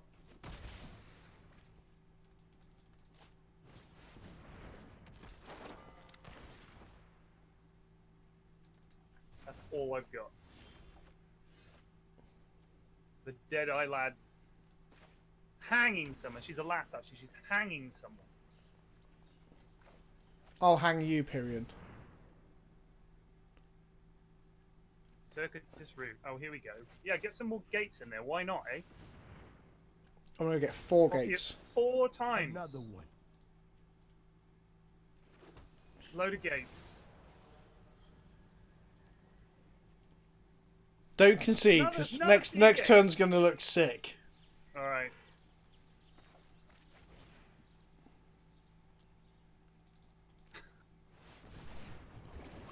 Draw a card. Gained a life. Pass to you. Okay, here we go. Look at this. Oh, yeah. You got this. You got this. On the upside again, no one can play this at the tournament, right? I'm just showing you some of the extent of Magic. So firstly, here's a ram. I love Gatebreaker Ram. It's so good. There we go. 67 health. Yep. Right. Oh, Don't. here we go. Look, I'll show you. Oh, we're gonna murder the ram and then we go to a stalemate. No, I only had a swarm. These are. Oh, that's. Where's your explosion card and why hasn't it happened? Oh, because I copied my circuitous route with it. On the upside, that's all my gates that are in play. I have 20 gates in play. Achievement unlocked. Jeez Louise. See, Magic has got... The thing about Magic that I like the most as a obsessive fan of Magic, I guess, is that you can always find something that tickles your fancy, right? Like, as you've seen, like mid-range decks that create lots of 1/1s, or like control decks that kill everything, There's or gates. infinite number of cool decks. I wonder, when they come up with these cards, do they just chuck them out there and play test them and think, this is ridiculous, or yeah, that's not bad, or right? What So I can do with this, or so there's a lot of contention on how they playtest stuff. There's a thing called they used to have it called the Future League, where they got pros to play with like playtest cards, so they could learn what decks would like arise in the future, and then they could print cards that would help counter those decks, so they could keep the metagame from getting stale. That didn't really achieve much because the Future League kept missing like powerful cards. They kept like focusing on the wrong things. And now they have what's called play design, which is again a load of pros that work on the R&D team. I don't know the ins and outs of it, but basically they help to design to make sure that standard is good and fresh. Because we had a period where standard was bad, a lot of bad standards. The problem is they don't test for older formats, Pyrion. So what happens is they print new cards, and when they get combined with, I don't know, 16... I don't know, how many cards are in Magic? 16,000? I don't know. Cards. They create degenerate, obscene like combo decks and weird interactions that no one knew of. So I remember... I've challenged you, by the way. I remember we were talking about mill decks. Yes. One of the very first times I played Magic, this was online, not Arena. The first guy I bumped into just had a mill deck, and it took ages. There was nothing I could do, and I was just, that's it. My cards were just going, like there was nothing. There is a mill deck in current standard. So there's a card called Persistent Petitioners. Have you seen that? Yes, I have. So you can play a load of those plus other mill effects. And it gains power, doesn't it? Like the more, I can't remember what it was, but every time something happens, they have to discard cards, and you can sort of. Yeah, there are creatures that have payoff. Yeah. What was it called? Angry Crowd or something, and they gain strength the more. I can't remember what happened. Something happened. Angry Mob. Whenever a creature you control dies, it gets a counter. Yes. At Swallotaby, the tournament, Pyrion will have hopefully have access to his VIP account at that point. As we both will. Yes, I should. We should have that fairly soon, actually. Yes. So actually, I've just realised that they're saying about giving us a VIP access account. I've got one of those accounts for the early access event. I wonder if it's meant to be that we're meant to use. Who knows? Okay, so you're on a mono. I did ask if I got to keep the cards, and the answer was no. Yeah, I asked if I can keep it for content, and I didn't get an answer. It's a no. It's a no, buddy. Oh. I get like they don't want me to enter tournaments with it, but like surely just making like silly videos. But never mind.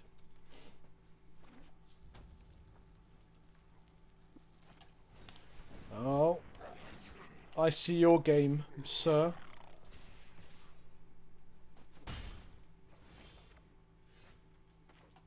This is, I can't remember what this deck is called. It's just one that it made. Yeah, that's fair. I mean, you're off to a good start.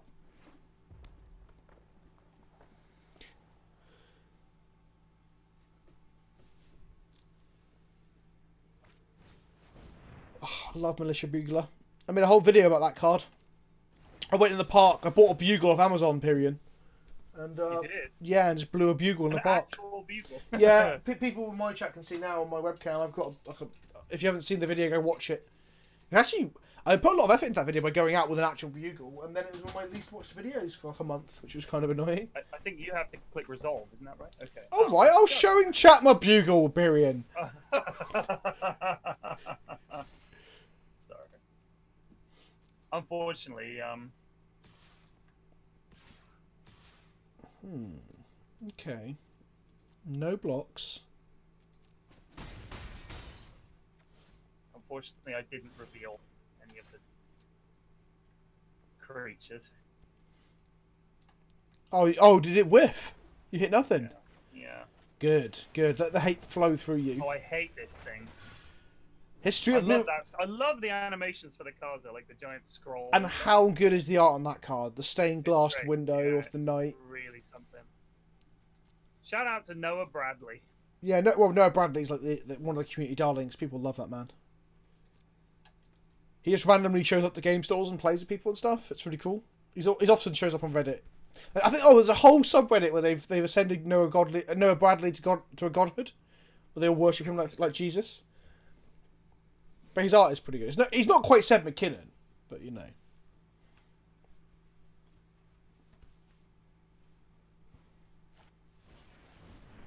Interesting. So you're playing cat, soldier... Oh, almost all your cards are soldiers. You're playing cat, human, vampire, goblin, tribal. It's like you're not even committed to the cause. I'm not. The game has decided these are the lads. Okay.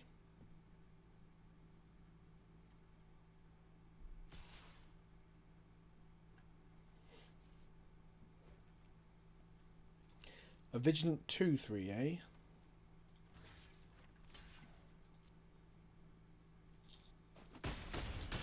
I'm on 11. my cat meowed at that. Alright, cat, calm down.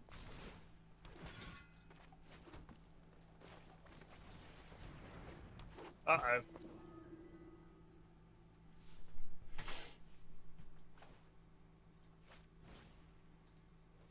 My cat's purring. I feel like a bit like a Bond villain having this lava cat sat on my desk purring. I wish there was just more than just the bloody cat, if you ask me, but... What's wrong with that? I just want a crab or a dog or like a licky one. You know what I mean? Like a bit of variety. What are you exiling here? Probably the militia bugler.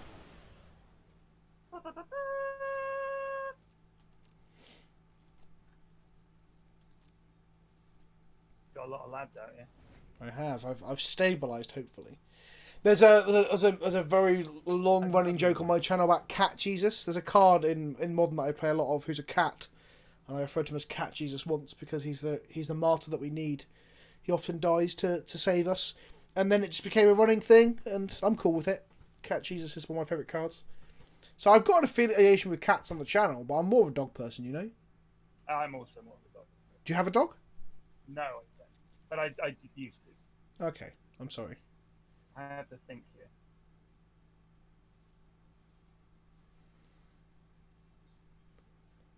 I don't like it when he thinks. Alright, let's try this. Okay. I should have played it later, but... Okay, that's a lot of damage. 7. Okay, go to blockers. Well, I'm definitely blocking that. Do I trade a knight in for this and take 4? Yeah, I think I do.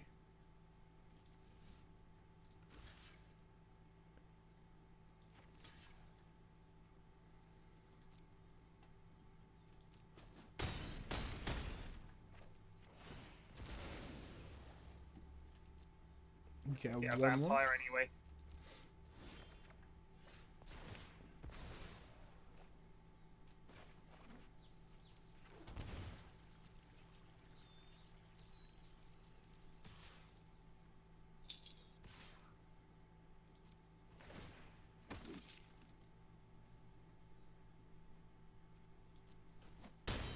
You're 24? When did that happen?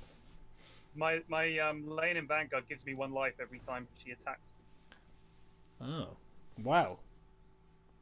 I think it was streamed to about midday, to around 12-ish.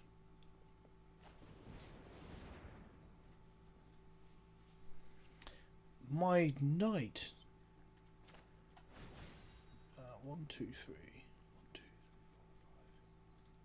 4, 5. 5, is that right?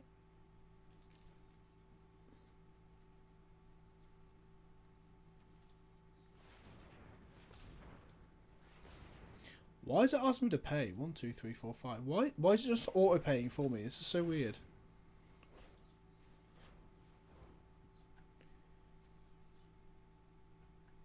What the hell? I am convoking, which is the green-white mechanic from Ravnica from the Guild of Selesnya. Tapping my creatures to like extra mana basically, and then yeah, I make a load of 1/1s off that spell.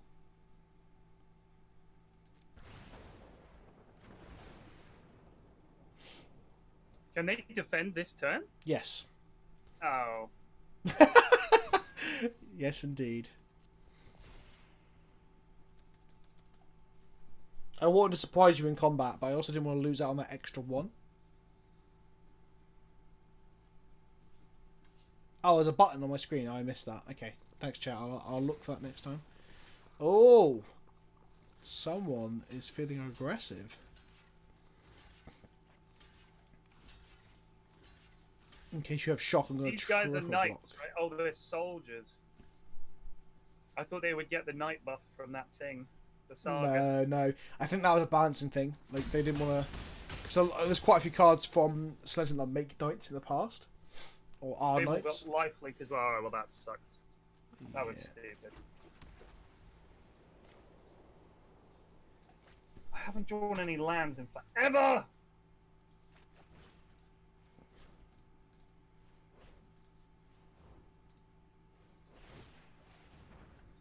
Oh my god. All these little 1/1s are so annoying. So this deck is called Green-White Tokens. That's weird. So in Magic, you can't normally... Just fuck off. Oh, wow. That's rude, Pyrion. What did the Amara Soul of the Accord ever do to you? Here's my big elephant boy. Oh, wait a second. Oh, no. Damn it. Oh, my days. Yeah, I've seen the scroll. Hello, Dread Spider. I have noticed you. You made... Right, we need a miracle. I don't even know what this deck Miracle has. cards aren't currently in standard, Pyrion. Okay. Did you get it? Because we talked about miracles the other day. No, I do. Yay! Oh. Yeah, you. After this game, I'll play a couple of the pre-cons and stuff to even the playing field. Now I've shown you some of the different things. Oh my god. Alright. I nope out of this one. I don't think I had a chance, honestly. Yeah, I mean, I don't The forget. only deck I do well with is the bloody... Of course, because we refined that one. I'm playing a lot of the big standard decks to give you a taste of it. I'm going to play some of the pre-cons now, which will even the playing field. Alright, because honestly, I get these decks, the ones that they just give you, don't have any of the cool cards in, you know? Exactly. So I'm going to pick one of these pre-cons. Luckily, I haven't deleted them all. I'll play my trusty... I'll play this. This is my trusty deck. Not the main one we've been playing, but my other one. Okay, I cool. just like. Cool. So, This is the one that I got a lot of wins in unranked with this one. It's just a good old straightforward deck. What colours are you? Lad. It is a black deck, a monochrome deck. Oh, you're playing that thing. Okay. Just lads. Oh, a 2/2 for 1 mana. I don't know if I don't even know if my deck can beat that. Another one.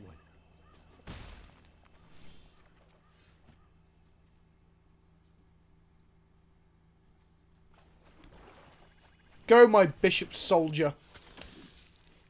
Sounds a bit rude, doesn't it? Oh, look at that bishop soldier. Shoulder? What? Oh, God. I think Death Touch should instantly kill the other player. Your thoughts? It's an interesting take.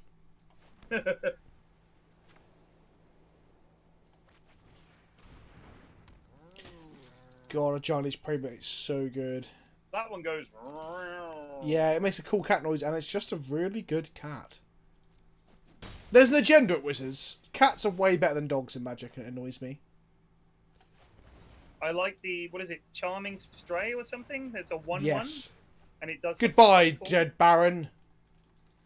Some might say Death Baron met death. But yeah, Charming Stray is a very cool card. No! Why would you do such a thing? You said you were more of a dog person anyway. You're a dog, right. I've got a Mythic in this deck. I think it's the only one. Oh my god.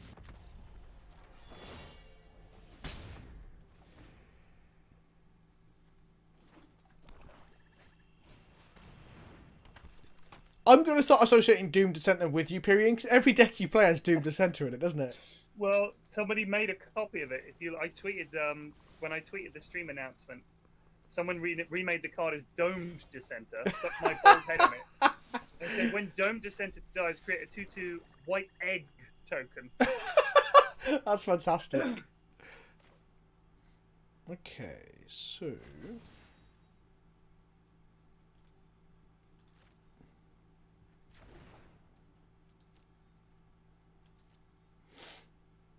Oh, sorry. There's my attack. So any blocks, my friend? Oh, a hired blade. That will resolve it. It's basically a Doom Blade.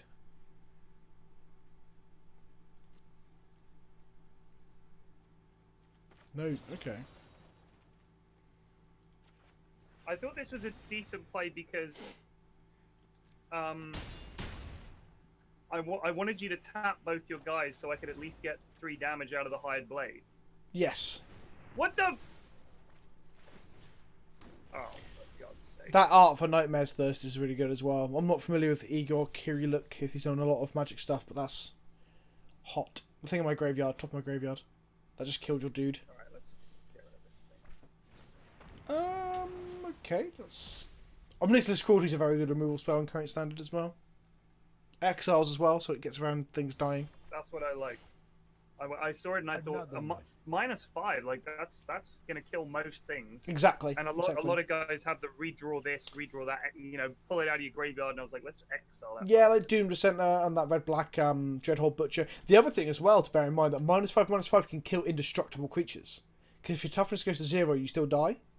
Oh. So it's very, very versatile removal. Oh wow. It's I also thought instant it's 3 mana. You know, it's a pretty good card. It's also, flavour-wise, that's Obnixilis who showed up in the last set as one of the Planeswalkers, and he just tortured birds. He didn't get involved in the fight at all. He just rocked up and tortured birds. Yeah, look at his artwork. He's just torturing a bird. He's just a bastard. What a bastard. Right. Which one of these cards is the card for me? Yo tiddly dee. Okay. So we're playing with depowered decks now, with no refinements. It's kind of like playing limited, the sealed and the draft that I talked about, where we've got to make do with what we've got, you know.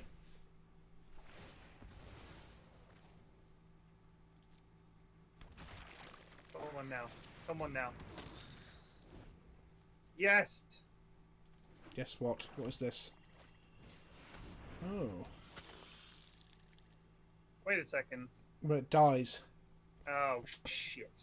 So if I can exile it with a Obnixilis' Cruelty, then I could shout "Aha!" and got ya.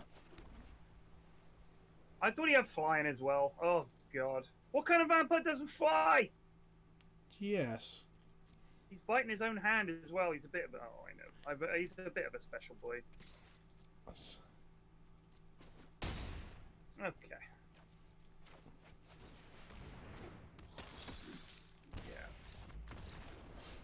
Okay. How do you feel, Pyrion? That was a tough deck to play against. I love these cards that you've got that do things like the ones I've got make 1/1 goblins. The ones you've got seem to make like 4/4 flying lads with lifelink, vigilance. You've got to remember, so it all depends. You're playing red, for example. Red is meant to be better on the early part of the curve, for example. Right. Also, that was spending Angel. The way I've won generally is they'll be on their 3rd mana card, like a 3rd land. I've killed whatever they played before that with like a zap, and then I've got 3 units out, and they're just going bam, bam, bam, bam, bam, bam, bam, and they just give up because they realise they've got 6 health left on like. So 10 red tries to win very fast and stuff.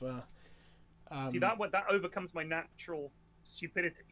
If I can win by turn 4, or they give up, it's like cool. I didn't have to get to the later stages when they got all these impossible to beat cards. Exactly. But I also think I've never actually got that. I want to have those cool cards that like, now I play this and I draw 3 of these, and because I've drawn 3 cards, you take 15 damage, and so we kind of shafted ourselves with that pirate thing, because otherwise we could play like one good aggro deck, like the vampire deck. So the deck I just played was a really bad vampire deck, so we can make that a lot better.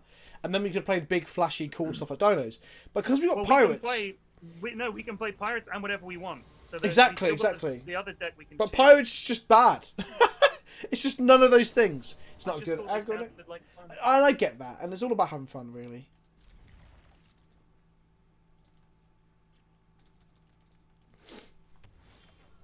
Blood Crypt. Oh, you're playing a real deck. Well, fear my foul orchard, friend. Alright, let's dance. The butcher! Oh man, if I played a swamp right now, I'd be in such a good spot, but I didn't. Well, shit. Okay. Does sacrificing count as dying or not? It does. As long as the creature hits the graveyard, it counts as dying. Oh. Whoa there! Okay, that resolves.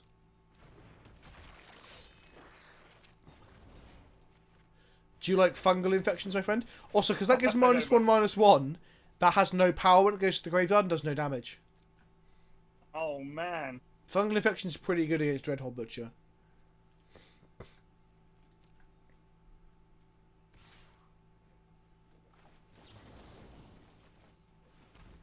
Fungal infection number... I would double fungal infect, you see. But in the end, you cast another one, so it didn't really matter. That has 1 power, so that can kill my sap. There we go. Yeah.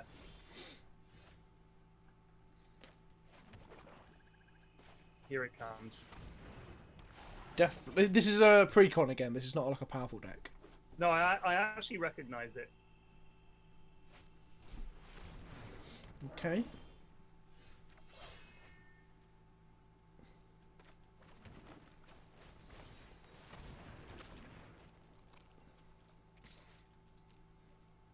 In we go. I'm very much a player who likes to win by a huge margin. So playing the back and forth here, where I've got to hit you for 3, then you hit me for 3, and that's the game that I'm not that comfortable playing. That's why I quite like control decks in standard, or like decks like Gates, where you either win or you lose. Okay. Well, I guess that's a pretty good synergy. Take 5. Okay.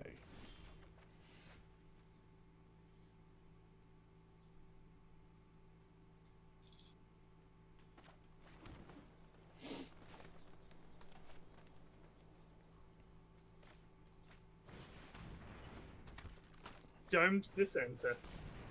There he is.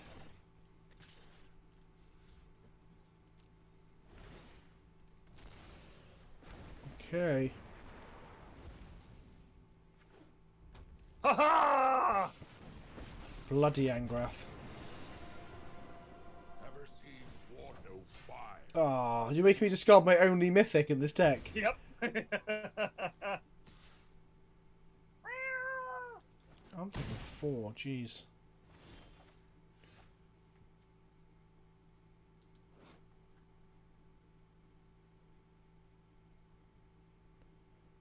Huh. He's so great. That art is great. He's great. I'm an Angrath fan. I would wear an Angrath t-shirt if I could. Get me an Angrath t-shirt. I think you can. I think you can. I'm gonna Google that.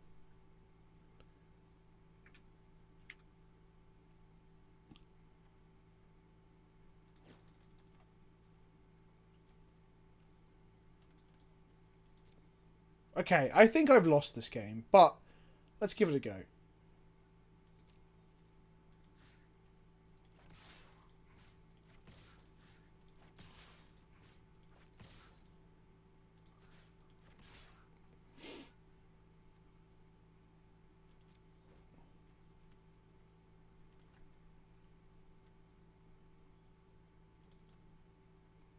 Okay. I read Slimefoot's thing.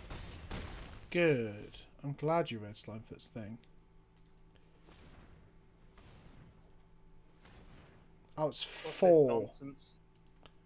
Wow, I misread Slimefoot's ability. I've played videos about Slimefoot. I'm a big fan of Slimefoot. Oh, I thought it was 3. Oh, jeez. He's pretty good. Okay. 1, 2, 3, 4.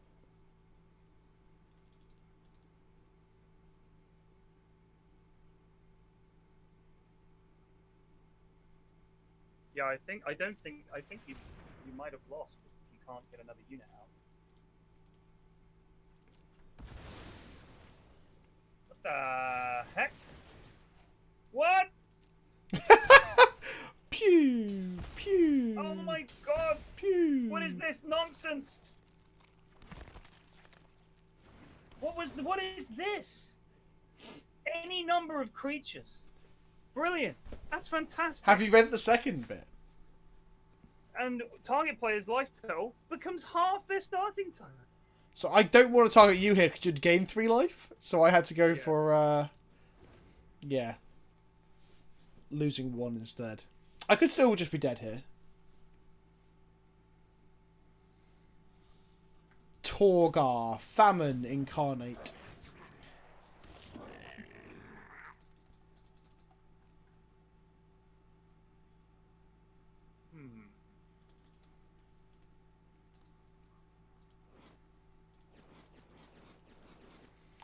Yeah, Angrath's pretty cool. His backstory is that he's looking for his daughter, I think, or something, and then he's just very angry because he can't find her. I think that's like that's pretty much the crux of his narrative.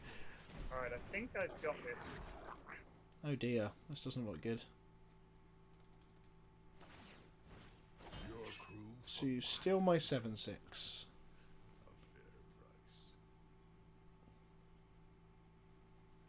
Right, question. I can do Dark Dweller Oracle's thing after I've attacked, right? Indeed you can.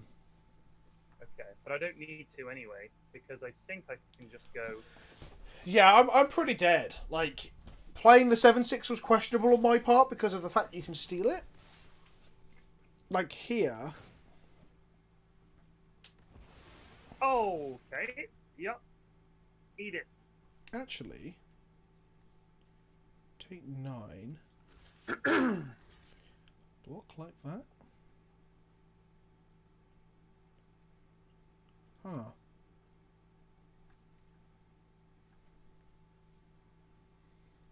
How is this to play? Let's do it.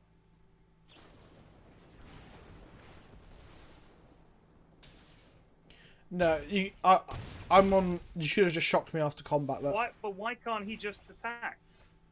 Because he hasn't got trample. He hasn't got trample.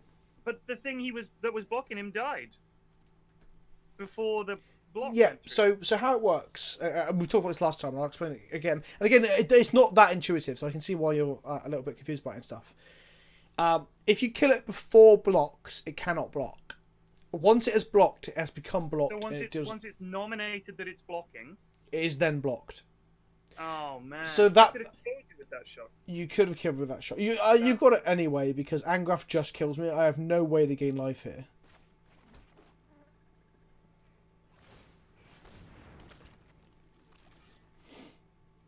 Well, actually, damn. That was bad.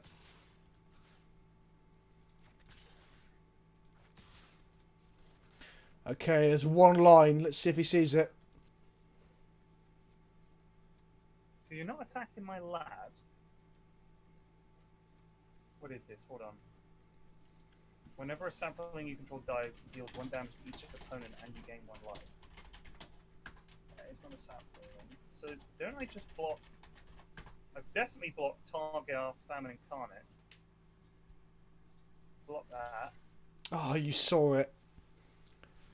The line was just to block. Damn. I'm being sarcastic. Like, I had no way to win. So my line is for you to just accidentally click OK or something. Oh, I see. But it's good for you to read the cards. Because again, like, sometimes you miss... Especially when you're playing, like, new sets, you miss how cards work. I will not give you the satisfaction. No! I went to click concede, but you did it too quickly! No! See, does it feel good beating up the pre-constructed player with your modern deck? Yeah, exactly. That's what Magic is all about, right? I agree.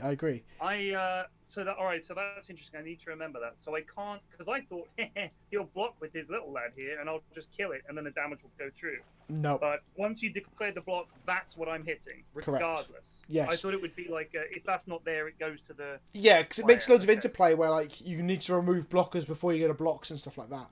Right. But if a creature has trample, has trample and you remove the creature in front of it, all the damage goes through. Right. Of course. So if you had a 6/6 trample and they block with a 6/6, and then you kill the 6/6 in response before going to damage, the 6 will roll over. Because what trample has to do is it has to assign lethal damage to the creatures in front of it before it can roll over. If there's nothing in front of it, it rolls over. So one of the best things you can get, if you can give a creature first strike, death touch, and trample, what it does is it does 1 damage. Oh no, sorry, Death Touch and Trample does this on its own. You assign 1 damage to the creature in front of you, which is lethal because Death Touch, and you roll over the rest, I believe. I'll have to double check that. So Trample and Death Touch might mean that the first point of damage I do kills him, so the rest rolls over. Whatever is left goes through. Okay. Yeah. Let me just pop to the loo really Yeah, I'm going to go grab some water, so I'll be right back. Okay, I'll do the same. Right.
Another one.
Right. You there?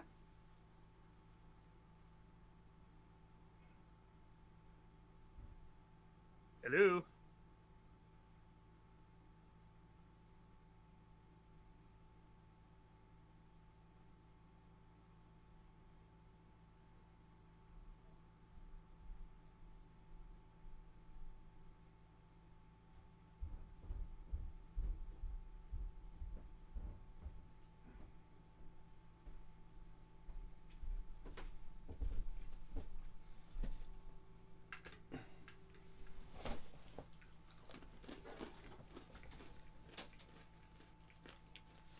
Does Pyrion stand a chance in the cup? Yeah, I think so. Pyrion, you back? Very kind of you. Oh, damn it, you heard me. I mean, I don't know how good the other players are.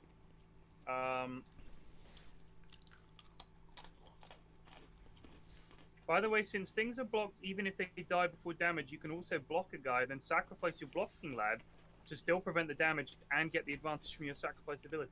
Oh yeah, nice. That is correct, yeah. I kind of want to build a deck or edit one because I've got some new cards. I guess we're going to do that offline because it's quite boring, isn't it? Like some people like it. Some people are really into like deck building and stuff. But you won't be able to see my screen. That's the problem. That is the problem. We'll do that off stream. We'll do that off stream. I kind of want to, like, for instance, I've got this deck, Walk the Plank, which I guess is a pirate deck. Yeah, we're going to try and improve that sort of thing, yeah. But it's got no fancy ones in it, you know what I mean? Like, it's just the basic pre-built... Yeah, there'll be like like 3 rares and a mythic sort of thing. Yeah, it hasn't got any of the guys, like, what are they called? Mew Yanling Sky Dancer. You know, that kind of stuff. Although, she looks garbage, honestly. Yeah, she doesn't seem very good. But, like, is her ultimate the one where you tap lands to draw cards? She says, until your next turn, this is for +2 loyalty. Until your next turn, up to 1 target creature gets -2, -0, and loses flying, which could be handy. Is she 3 She only CMC? starts with, she is 3 mana cost. She only has 2 loyalty. So you can play her behind one of your creatures quite early on, and then uptick to make one of their threats not very good. So her abilities might actually be quite good. But then it's for -3 loyalty, create a 4/4 blue elemental bird creature token with flying, which is quite good, I think. Yeah. And then if you for the -8, you get an emblem with islands you control have tap, draw a card. So that emblem's obscene. But ultimately all the ultimates we have to like -8 and kill a walker to do it. The ultimates tend to be insane anyway. They normally say in some extent win the game. Like it's very hard not to win the game when you ultimate them. So ultimates aren't how we judge walkers. How you judge a walker normally, the popular consensus is that you want to see how much it affects the board state, etc. How good the abilities are on their own, but can it protect itself? Yeah. So in the case of her, she can shrink their threat if you've already got a body on board, or she can make a reasonable 4/4 body. Like 3 mana for a 4/4 isn't terrible. Yeah, no, that's good. That's because it doesn't actually cost you. Like you can do the thing I like about the planeswalkers is that yes, it does make them kind of flimsy when you lower their loyalty too low, but you get to cast essentially 2 spells worth per turn because you've got your own spells with mana, and then you've got the stuff that they can do as well, which is kind of nuts. Exactly. It's why people say they are a bit too good. Because they take over games. That, yeah, they do. But I guess, you know, that's the whole point, isn't it? Duel the Planeswalkers or whatever. Yeah, but I mean, don't forget, Planeswalkers have only existed, so they're a relatively new addition to Magic. I say new, they've been around for like 10 years now, but there was a time when Magic didn't have Planeswalkers. So when they introduced Planeswalkers as a card type, people were like, what the Like, people did not know how to assess them, and I really like it. I really like it. As a noob, I think it's quite cool. There's one here, Narset, Parter of Veils. Each opponent can't draw more than 1 card each turn, which seems like it could absolutely own some decks. Yeah, it's so that card is seeing play in like old Eternal formats where you play her and then play a card where each player draws 7 cards. Obviously, you draw 7, your opponent draws 1. But it says discard your hand, draw 7. They're called wheel effects. So you Narset wheel them. So you discard. You've got no cards in, so you draw up to 7. And the downside is that you let your opponent draw 7 as well. But with Narset in play, they're not. Wow. What was the first Planeswalkers? Bell says each opponent can't draw more than 1. And then she says, look at the top 4 cards of your library. You may reveal a non-creature, non-land, and put it into your hand. So you can also have draw, like, so you can like select a draw with her. So so she actually digs for your wheel effects as well. So Narset plus wheels is a thing in like multiple formats now. A guy in my chat, a person in my chat, Will, has asked what the first Planeswalkers were. For people in mine and Pyrion's chat who want to know, the first set to have Planeswalkers was called Lorwyn. It was a set which was themed around sort of like Celtic folklore and like traditional folklore. So you had like fairies, goblins, giants. Kithkin were basically halflings or hobbits. And you had 5 Planeswalkers, 1 in each colour. Chandra, Ajani, Garrick, Liliana, and what colour did I miss? Blue. Jace, of course. And they're called the Lorwyn 5. They're the original 5 walkers. They've basically been in Magic since then. Only recently have we had like a Johnny's been replaced with Gideon, but then Gideon died, and so on and so forth. And they formed what's called the Gatewatch now, which is basically the Justice League or the Avengers of Magic. What Magic has done is it has copied, and perhaps correctly so, it has ridden this bandwagon of like ensemble casts of powerful characters you can like relate to, and therefore we've got what's called the Gatewatch, which is a collection of planeswalkers who travel the multiverse and try and solve problems and fight Nicol Bolas, fight the Phyrexians, and fight the Eldrazi. So yeah, Lorwyn was the original 5, and they were rare originally, because back when planeswalkers entered the game, Mythic Rare didn't exist. They've added that since. Right, let me try another one of the... Shall we just do pre-constructed against pre-constructed so that we can... Yeah, that sounds like a good idea. See how that goes. I'm gonna try this one. I've just got 100 packs in my inventory ready to open. I'm not opening them today on stream, just so people know. That's going to be a video that'll come out later today. I've got actual When did you get 100 packs? So I bought the 50 pack bundle, and a hashtag sponsored Wizards have given me enough gems to get another 50. So I have 100 packs to crack, which I'll be doing in a video later. Wow. Also, here's a top tip, Tyrion. If you are picking up a load of Tyrion, my bad. Pyrion. If you are picking up a load of packs, by the way, so here's the thing. If you use a load of your wildcards to craft all the commons and uncommons from the new set, like 4 copies of each, what happens is when you crack your packs, you fill up your vault quicker. The vault is a hidden thing that you probably can't see right now, but it's a treasure chest that every time you open a load of duplicates, it fills it up by a certain percentage. When it gets to 100%, which again is hidden, it cracks open and you get a load of wild cards. You get like 2 mythics, 3 rares, and some uncommons. Oh, awesome. So the idea, because obviously mythic wild cards are good, but rare wild cards are your best ones, because the majority of good cards in Magic, including the lands, all the good lands that make your mana bases good, are all rare. So weirdly, in paper, mythic rares are rarer, but online, in Arena, rare wild cards are actually more valuable. So yeah, top tip, craft all your commons and uncommons, as Total MTG told me on Twitter this week. Okay. Right. Cool. Anyway, less of the spiel, more of the... Right, precons, yeah? Yes. I'm going to go with one of the first precons in the... I would like it if we could play like a draft game together where we each have, 6 packs, and you, like you said, where you open it and then the one where you do multiple packs and pass them around. I would love that. Well, again, we have to either we need to make the viewing experience for both sides better on Twitch, or if you wanted to, we could always do that where we stream it on yours and I take the video and edit it up from my channel or something like that in the future. If you want to get some seal on the go, depends how into the game you are and stuff. You might just lose the tournament and hate Magic for the rest of the time and never want to play it again.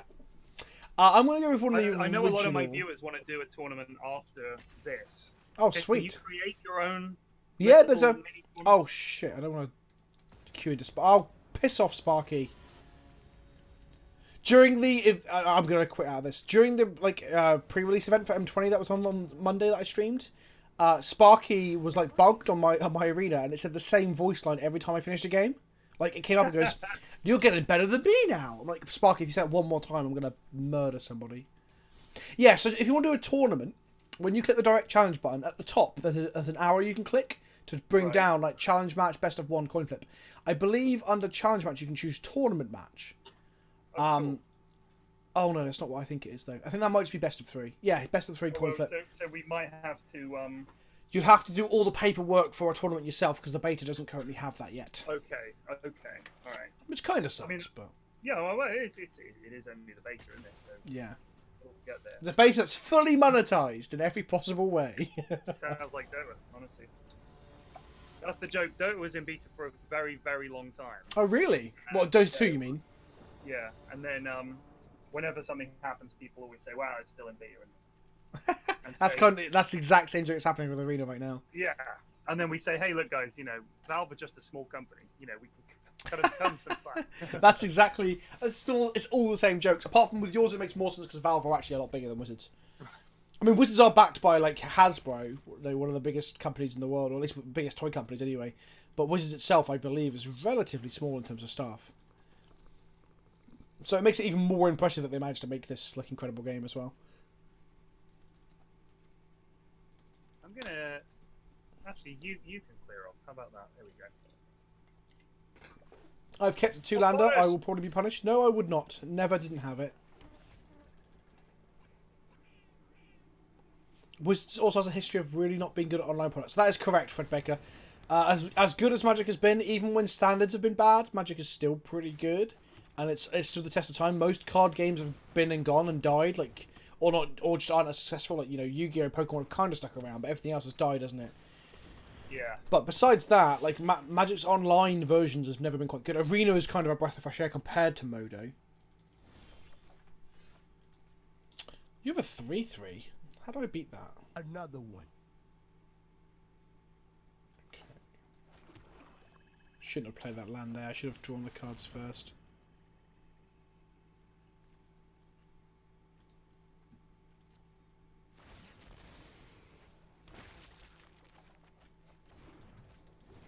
Costly plunder. Yar, yar, gar, gar, yar, yar. Oh, jeez. Somebody's getting aggressive over there.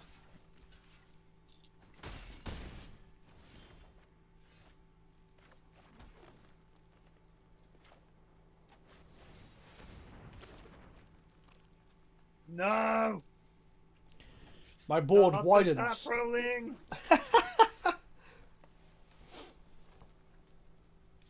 So Slimefoot that I played last game, his story is really cool. He was a mushroom on this interplanar spaceship called the Weatherlight. And then what happened was... Am I just taking this? Yeah, fuck it. YOLO. What happened was he was on there for like thousands of years or whatever and evolved and grew to become what he is now, like the leader of the like the fungal people. Right. And then like when the characters that were on the Weatherlight before came back and rediscovered the ship, they're like, oh, hi, who are you? And I'm like, hi, I'm a mushroom man. I'm like, oh, cool. And now he travels the multiverse with them.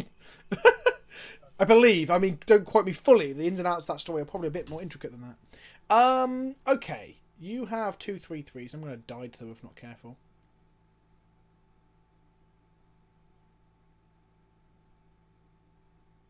Okay, I'm going to go deep on the difficulties. Here's another piece of Seb McKinnon art. Look at that art. Ah! Oh, that's awesome. I love this scroll stuff. He's The good, man. sagas. He's real good. Because he's got like a unique...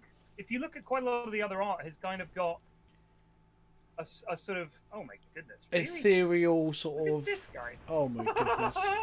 That's ridiculous. So, yeah, like, Magic over the years has been criticised a little bit for going very deep on the, making everything uniform, which kind of makes sense, right? Making the art uniform gives the game a cohesive, like, aesthetic whole. But his stuff is, like, looks completely different from everybody else. Yeah, it's stunning. Come on, give me a land, baby. Give me a land. Okay, let's go Slimefoot. Uh-oh. Here he is, the fungal lord himself, plus his shepherd. Oh my god. Well, I'm assuming in your Yes. big green donut... Well, what's this? Is this a verdant force or something?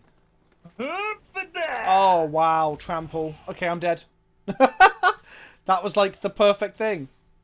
Wow, am I going to die here?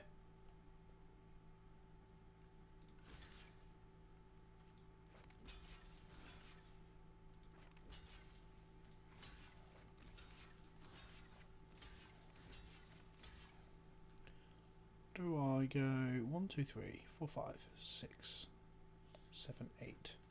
If I throw Slimefoot under the bus, I can kill the Gigantosaur, but that doesn't really get me very far.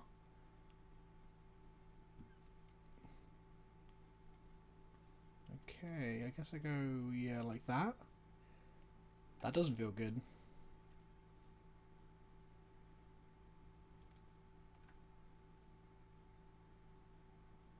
I need to just draw murder for that mammoth or I'm dead.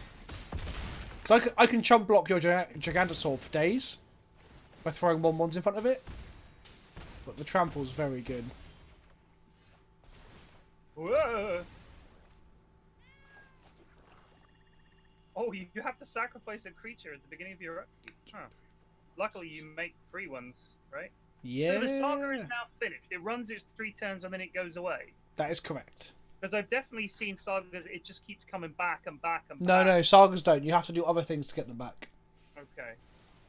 They were compared to Planeswalkers a little bit. They are... Sagas are new as well. Sagas are a thing that came about in one set. Every set has a new thing that's kind of like a unique selling point. And Dominaria was a return to the old story. So these sagas are meant to be stories of like the history of Dominaria. So in this case, the rise of Belzenok, a famous demon. I think I'm just dead. That mammoth absolutely boned me. There's like... He's a heck of a mammoth. Yeah, that card is very... Well, it's... I mean, it's only 6 mana, so actually, it's actually pretty good. A 6 mana, 8 everything else trample is pretty solid. But like, with the Gigantosaur is 5 mana, a 10/10, but you give him trample with the mammoth, he suddenly becomes... Because otherwise he's like...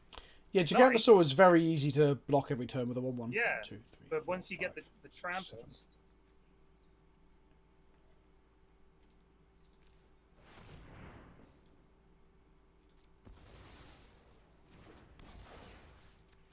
I'll go back to 10. Okay, cool. No attacks. Oh, God. Oh, the living meme, Colossal Dreadmaw. Keeps showing up in sets, even though it's just a random dino. That's 18 damage. Okay. Can I survive? I mean, we're dinosaurs, so even if this is not a smart play, I figure just trample them. Just trample at everything. Yep. Is that the correct line? Jesus.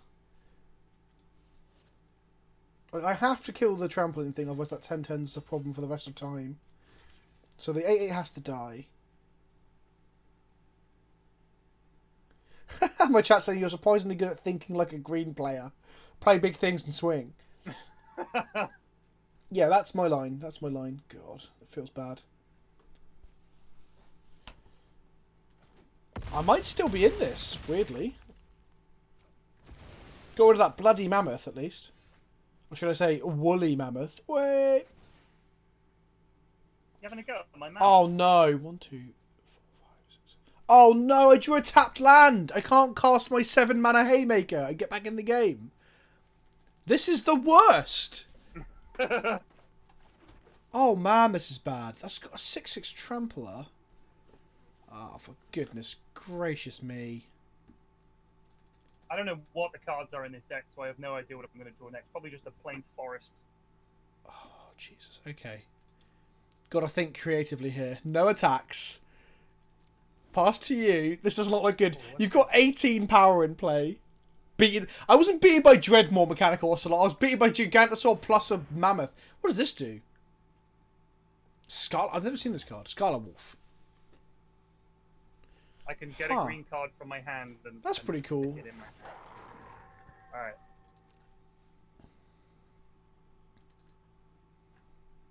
Alright. Huh. Eh. Okay, that's fine.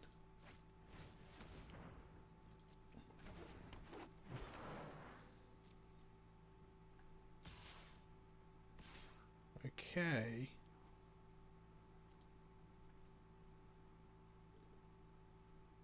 Am I sure? Why is it asking if I'm sure about Slimefoot? Yes, I'm very sure I want to make a 1/1.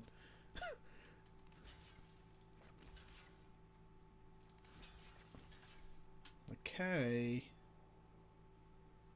I shouldn't have attacked with the big lad. No, I think attacking's right. Removing Like... trample from the Gigantosaur is actually kind of...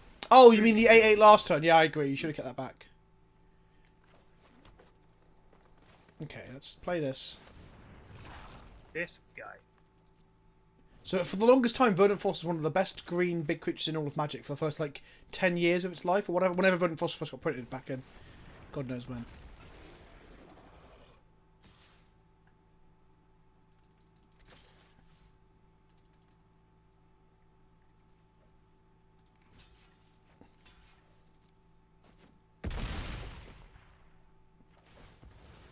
Clever boy, he's learning.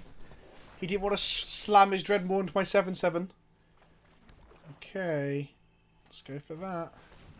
See, this is when you need a card that says, gives all your units menace. There are things that do that. Yeah. I mean, I've seen them, but I'm saying I need that card. This is way more of a game than I thought it'd be. I thought I was so dead when you played that Mammoth. Well, I messed up. I should not have... Yes, I agree. 6/6s. Oof. No, he's doing it. He's coming in with all this stuff. Okay. So this is going there. This is going there.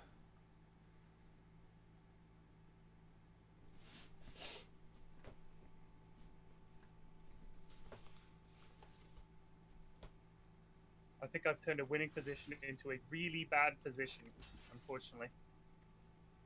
I really want to lose my Twilight Prophet, but I think I've got to. What is the city's blessing? Is that an enchantment? It's an emblem that you get. Like, emblems are very rare, but in that set, the idea was that everyone was racing to get to the city, the Golden City, kind of like of Atlantis or whatever, or El Dorado, Right. more like. So yeah, everyone was trying to find the city, and then when you got there, you got the blessing. So it's a thing where if you get 10 permanents or more, you get the blessing, and then certain cards do certain things. Is that it? If you'd attacked with both your 1/3 and your 1/1, by the way, I think I would have died. Sure. I mean, I still think I've got you, but I'm probably wrong. I think you miscounted it. Oh! Nope. 1 health!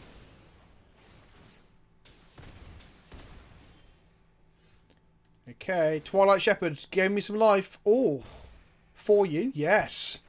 Oh, man. Whenever another creature dies, each opponent loses 1 life. Sweet. I'll have a bit of that, my friend. I'll have a bit of that. No attacks. Not the death touch. Alright, here we go. Here we go. Oh, for Christ's sake. Oh, I thought you'd drawn Overrun. Have you seen the card Overrun yet? No. It's 5 mana. It gives all your creatures +3/+3 and trample. So normally you just cast it and you win. Okay. God, I really threw this game away with that one play. That's the thing. You can get really punished in Magic. It's an interesting game for that reason. Is attacking with my 2/4 bad here? And then, again, not attacking with those lads. I just figured out he'll just kill him. But yeah, you couldn't afford to. No, I couldn't. Like, you needed just a little bit of damage. Oh, for Christ's sake. See here, like, you know, just talk about how you prefer monocolored decks to stop, like, oh, whoa, that's a flunge and a half. Okay. So this is going... Let's just do it. Just get it over with. Unless I draw this other lad, it's all over. This is probably going to kill you, by the way. Yeah. I don't deserve to win this game. I don't want to top deck you and win when I... Well, no, it's about learning, isn't it? It's about learning.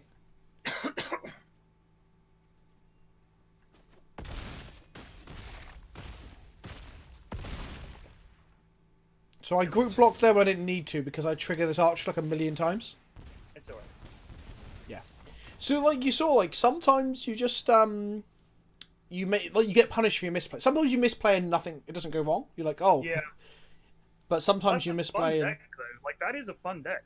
what, playing sure. big green stuff. Yeah. Yeah. But like I was saying, like if you were a 2-colour deck, I had to play around like you playing a mountain, for example, and then playing something that gave things haste and other things. But because you're mono green, it reduces the things I have to play around. If that makes sense. So No, it's true. All right, let's try this one. Was that Forest Might you were playing? Yeah. That was Forest Might, yeah. Let's go to. So yeah, if I just hadn't attacked with that lad, because once I lost the trample, the 10/10 was basically useless. Because that was the moment that you allowed me to have an option, ability to win. Yeah. If you never attacked with that, I don't think I had to draw like murder that turn or lose basically. Yeah.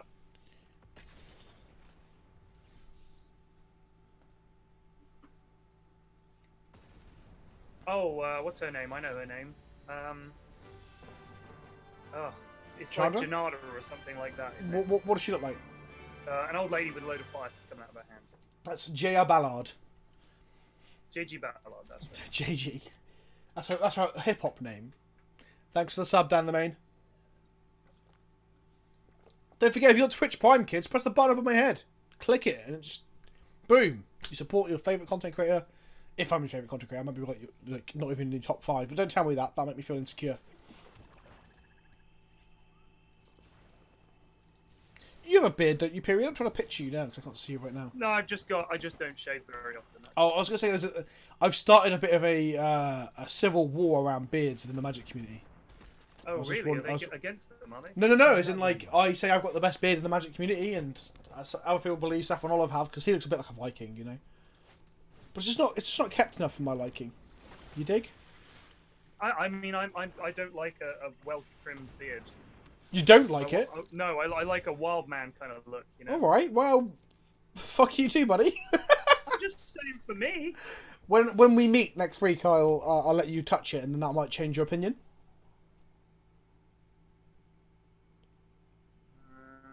There was an uncomfortable pause there. I don't know if you're thinking about Magic or just like, shut up, Vince. No, I'm just thinking. CO2, yes, we're both playing like precons because Pyrion is currently playing on like a fresh arena account that he's only had for a couple of days, and I've already shown him some of the top tier standard decks, so it'd be unfair for me to keep just smashing him for 3 hours. Yeah, please. Not smashing. You did okay. You did okay. Some of them are just like, watch what happens when I play this card. It's like, how do you have 400 health?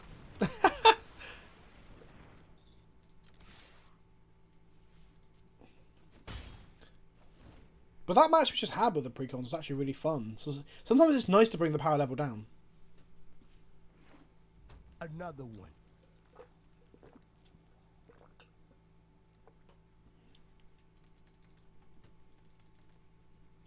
Someone in my chat's quite excited at the idea of smashing you for 3 hours, apparently. Alright, I think this works. So yes, AKI, Pyrion witnessed Esper control on Monday when we streamed. It was not a fun time for him. And then I showed him Esper Hero today as well. Pyrion's reaction to Teferi was pretty much the reaction everyone has to Teferi.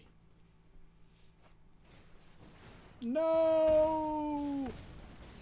Interesting choice of who you fired. Was that... It says whenever you cast an instant, Guttersnipe deals 2 damage to each opponent. Yep. So I thought he was going to zap the... No. So if it says any target, you can hit any target. But each opponent is just opposing players. So now I understand. I understand why you shift and fire the other thing, because you thought you can kill my flyer as well. Yeah. No, that's right. Okay. That was a mistake. But then again... Because I thought, I'll shoot that, it'll turn into the zombie, then Guttersnipe goes bim bim bim, and kills them all. But no. A bad play. That's a learning experience, though. You now know how any target and opponent and stuff differs in terms of, like... Yeah. How competitive are you, then, in other games? Seriously? Do you mean competitive, like, good? No, how much do you strive to win, for example? Oh. I mean, I take Dota quite seriously in terms of, like, we always play to win, but I'm not great. Like, I'm not a try-hard. Sure. Like, when I play CSGO, we do try quite hard. Like, I always try to win the game. Yeah, good. But okay, I'm not, cool. like, the kind of person that's going to go and, you know, study every possible way to win and cheesy stuff. And yeah, okay. I think we're kind of on par. I watched one or two of your like, shit guides to Dota. And we're kind of in the same headspace, it seems. People watch me more to have some fun and have a laugh than to learn the best lines and stuff. Absolutely. Or just to hear me get overly excited about cardboard, you know? I love me some luxury cardboard. Right. You're attacking, eh? Well, I'm going to go for a block here to make a 2-2. Looks like we're in the race with our draft commons. Let's race.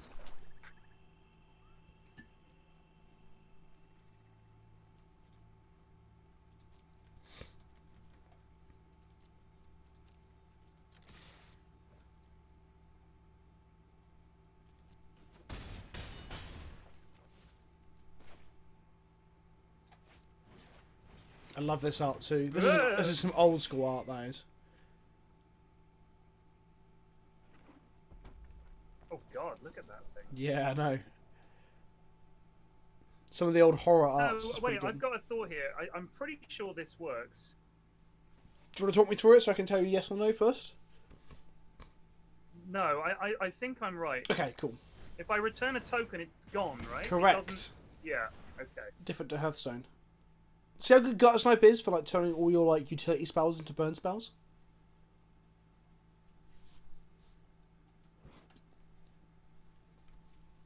The original Guttersnipe art as well was just a goblin hanging out in a hallway, and the new art that you see there actually makes him look like a guy who shoots stuff, which is good. Whoa! Who on earth do you think you are, son? Sorry. This guy Snipe's awesome, man. Like he's done like 6, 7, maybe. I think he's done like 8 damage in total. Yeah, it's time for him to die. Yeah, he has to go. He's got to go. Let's be honest. I considered killing him last turn, but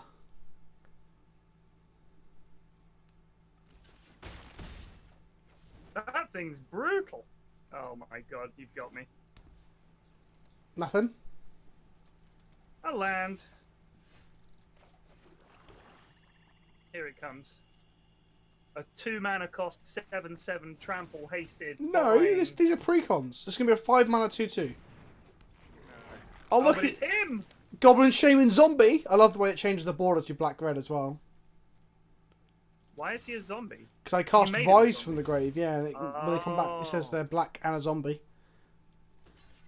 Oh, you've got me. 1 health. Here we go. Get you down anyway. Oh no, I can't win.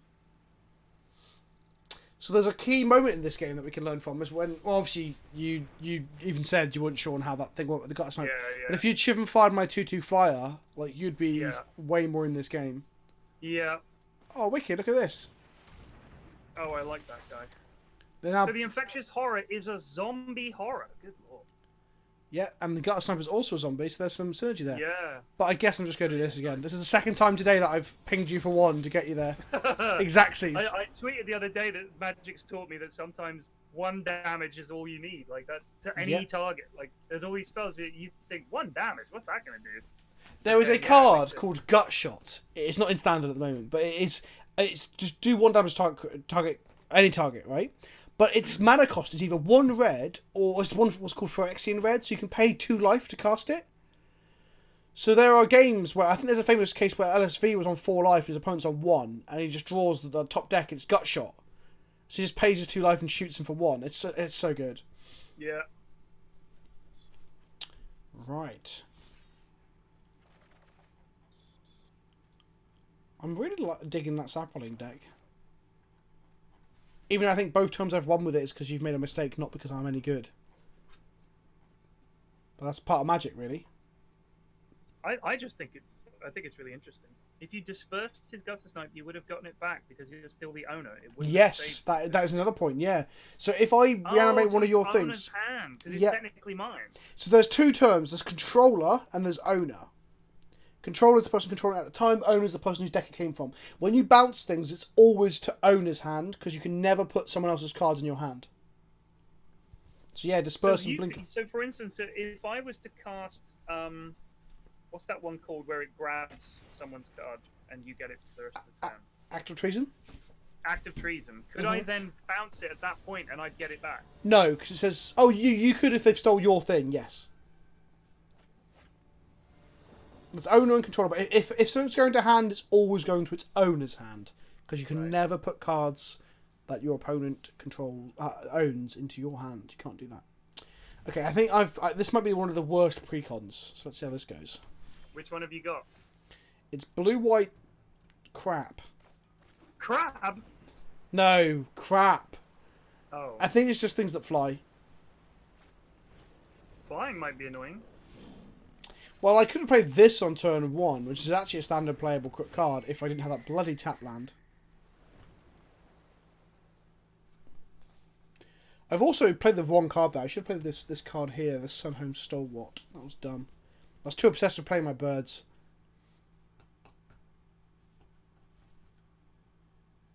Do you have that goblin make 2 goblins again? No, not this time. Are you so here's a thing, what's called offering the trade, where you attack with a creature you know will trade to see if they'll trade. Obviously, you only offer the trade if you think it's advantageous. Obviously, there you'd rather keep your Vanguard than swing it into my Healer Hawk. That is more than fair. So here I'm not offering the trade because my card has evasion. It has flying.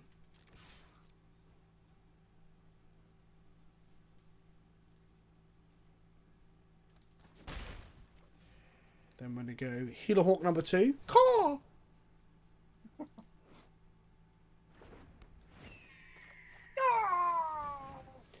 It's just the intricacies of world building as well. Like, that's a bird flying over Ravnica with, like, basically glowing health potion strapped to it, right? Like, which then tells you about Ravnican society. They, for some reason, have this service where birds deliver medicine.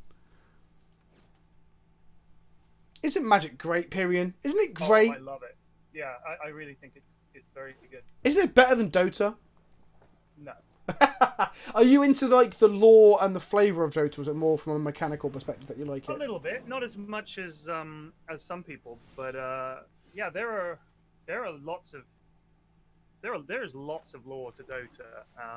I'm not a massive, like, it's definitely not as complicated as Magic. Like, Magic's is a whole nother level. I mean, it has got 30 years of history for a start, hasn't it? So. Yeah, well, there's that as well, but yeah. The card you play, by the way, Leaning Warleader, is real gas. Like, I think I'm going to lose to that if I can't answer it soon. It's a real bomb. Like, a 4/4 for 4 is solid, then it makes 2/1/1 whites that have cats that have lifelink every turn. What's that Pegasus called? Can make one of other creatures fly. The other great thing about Leaning Warleader is it's got a very stern look on its face. Look how serious that cat is. It means business. It does. I think this works. Let's try this. Well, that does make me sad, because now my Sunhome Stalwart can't necessarily attack.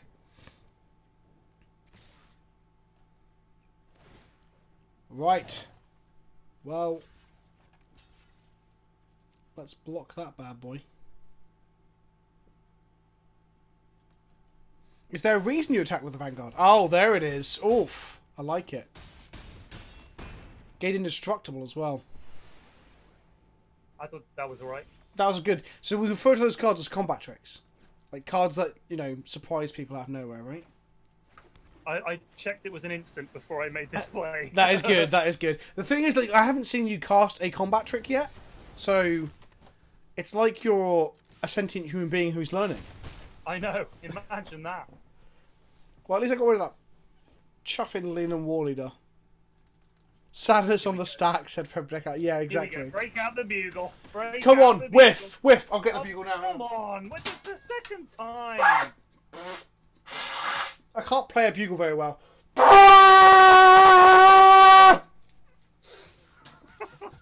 There we go. There's the bugle. I'm very glad you whiffed though. That makes me very happy. Again. Okay, here's one of Magic's famous, powerful cards from back in the day.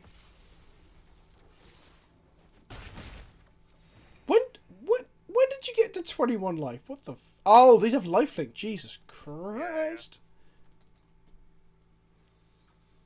Oh, sorry if that bugle was loud for my chat, by the way. People are saying there it is. That made all the lurkers wake up, though. My chat just got very active. What the? No. Wait, it says gain control of target creature and opponent controls. Yeah, it's got active treason built into it as a creature. Oh, but I have to cast it separately. Okay. Yeah. I was going to say I thought that was a bit. It's a recurring thing. Cool. It's definitely 3 AM here, and my sleeping girlfriend wasn't expecting a bugle. Maybe I should put on headphones. Maybe you should, my friend.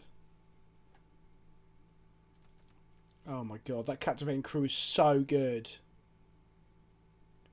Do I just die? Do I just? I think I'm dead. I think I can't beat that card.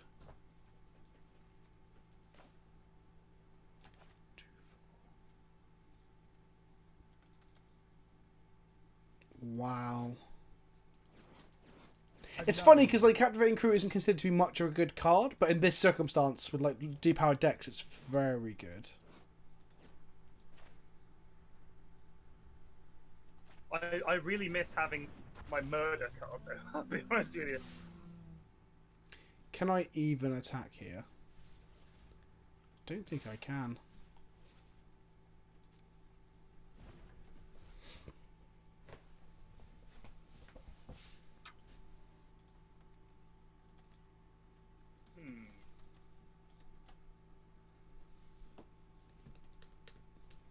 I think someone just made a Dota reference. It's like how Vanguard is the bane of bronze. Is that a Dota reference? Vanguard is the bane of bronze. No, I don't think so. I mean, there is an item called Vanguard, but there's no bronze tier in Dota. That must be a magic reference. I'm just thinking here. I've got two possible plays I could make. You take all the time in the world you need, buddy. Well, actually, there's three things I could do.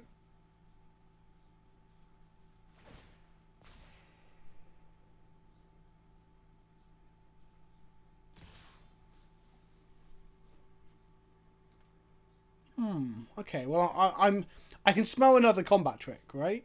I don't know what you mean. If it's the indestructible one, that's a real pain in the ass. No blocks.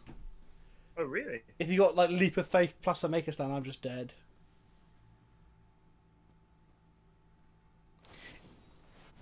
Yes, Deadly Bee. There is a yes. You have what was the spell? Oh, fair enough. Inspired Charge. I wasn't beating Captivating Crew on board. And I wasn't beating any combat trips in hand either. So I was just like cross my fingers and hope you don't have one. Yeah, there is a code. We should both use that now. Actually, if you go in the store and put, I think it's Play M20, you get 3 packs. I think I've already done that, but let me just check. Yes, 3 more packs. We're gonna open 3 packs quickly then. I think I did it this morning. Okay. Yeah, I already did it. Okay. I opened my packs and I looked at the cards in wonder, and I thought, I wonder if any of these are gonna make it into one of my decks, but I don't know what they're good with or anything because there's so many. Like, Yep. I'll just go through off stream when I'm in the afternoons when I'm just chilling. I just go to decks and I go to make a deck and I just do untick. I tick uncollected and I just look at all the cards and I think, oh man, I could do that with this and that. Like, it's just I could see how people could absolutely lose themselves in. I kind of miss it because I played so much Magic. Like, not as much sound arrogant almost, but I miss being able to like look at new cards. Like, no, we get new cards every set, but like wander through old sets. Like, still sometimes I get surprised by things I haven't seen before. That's the thing. Magic's so expansive, you'll still see stuff I haven't seen. But I kind of miss that. I miss, like, when I was younger and when I was playing Magic less, when I wasn't making content for Magic, I would just, like, scroll through Magic sites being like, oh, I want to buy this card and buy this card, and oh my god, I wish I had this money for this card. So do you play anything other than Magic, or are you, like, this is my game and I'm just going to play it all the time? Like, I play a lot of Magic now because my content, like, sort of lifted off with Magic. Right. So I made a load of, like everyone does, their YouTube career starts with, like, making game videos, about video games, right? But my Magic content, like, exploded compared to the other stuff that I made. But Magic has always been, like, a big part of my, like, gaming life anyway, so that kind of was good. I already went to big events and stuff, and I originally wanted to go pro, but I was never good enough, and I had to admit it. So yeah, but I play League. I was playing League last night, so I was a bit late to the stream this morning because I'm playing a lot of the auto chess variant on League Legends. Oh yeah. I own like a Switch, 2 Xboxes, a PS4. Like, I'm mad into video games. Like, I'm a massive Nintendo fan as well. You laugh. Why? Do you know? No, not... I just think it's sweet. Like you know, my kids play a lot of Nintendo games. I mean, I grew up. that was both wholesome and also like my kids play that. I didn't mean it like. No, I know you didn't, but I know. But man, do I love Nintendo games. Block here. So obviously you play quite a varied stuff. Well, I mean, I tend to play Dota. I mean, I've got like 8,000 hours in it almost, so that's a lot, and that's in 7 years, so that's a lot of time, and like 7,000 games of Dota almost, because it generally takes just under an hour really for a game. Yeah, And most of the time I've got in game is actually playing or casting it or whatever. Yeah. What made you fall for Dota hard? Because obviously I fell for Magic harder than any other game, I guess, right? Alongside, like, League is a big passion of mine, even though I'm bad at it. And, whoa! That can resolve. Is there another fungal infection coming? Oh, okay. Get the lads out. Get the wee lads out. He's going to stop this one.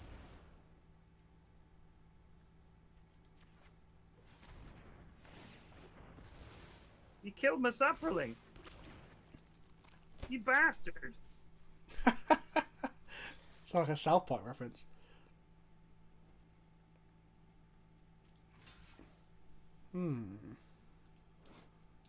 No blocks. So yeah, what made you fall for Dota more than any other game then, do you think? Well, before I played Dota, I played EVE Online.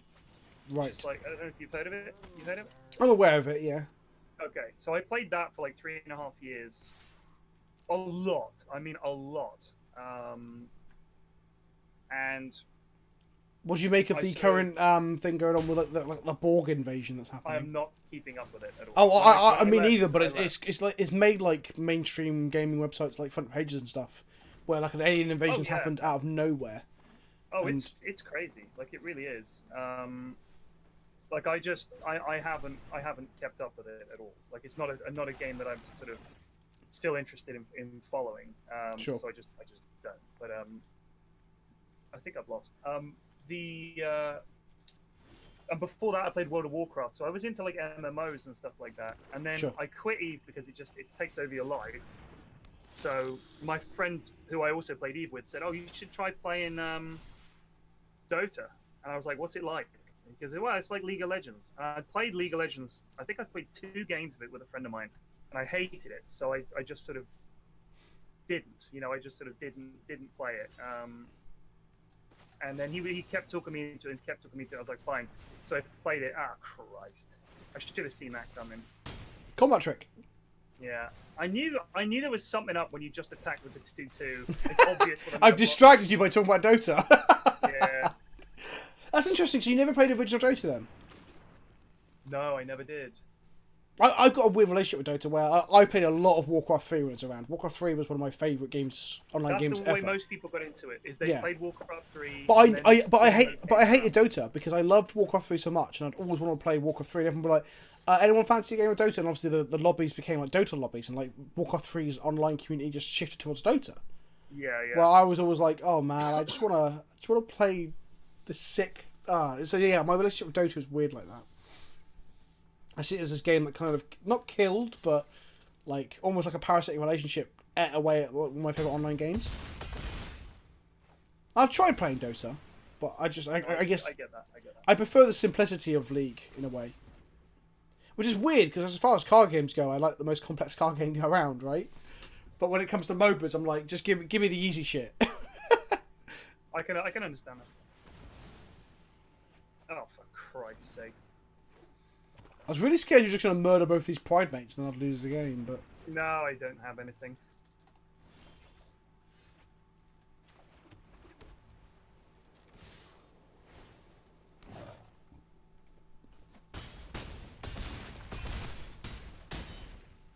Oy vey. Those things are crazy strong. The Pride mates, yeah. Like, I didn't draw any kind of board clear, so there's just no way to deal with them early on or anything. They're also quite good at getting away from like lightning strikes and stuff as well as they get bigger. And you saw there, I gained a life and got away from the double fungal infection as well. Yeah. Like Johnny's Pride Mate sees a bit of modern play, so like when a card sees play outside of standard into older formats, you know the card's good. Yeah. All right, let's try a different one. Oh, this is one I haven't tried yet, and I kind of want to see what it's like. Okay, I'm gonna try some of the decks that I assume are just bad. Like Walk the Plank. But I've got the old version without the new Planeswalker in it, I think. Oh, I've Q'd Sparky for the 3rd bloody time. Have you done that once yet? But it wasn't easy. What? Played the tutorial? No, accidentally queued into Sparky during this stream. No. Wow, that makes me feel even more special. I almost queued, like when I just hit play out of instinct, but then I realised because you weren't there, I was like, oh, I've queued with the bloody vampire deck again now. Well, we'll give it one more shot, whatever. No, I've queued... Wait. No, I'm playing you. Okay, good. It just didn't come up with your face straight away. Right, Flaxy boy, let's go. This is going to be unpleasant, is it?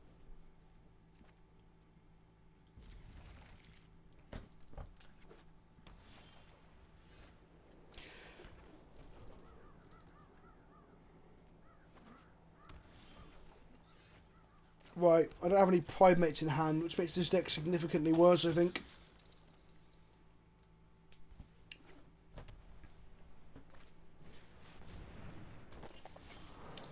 Interesting.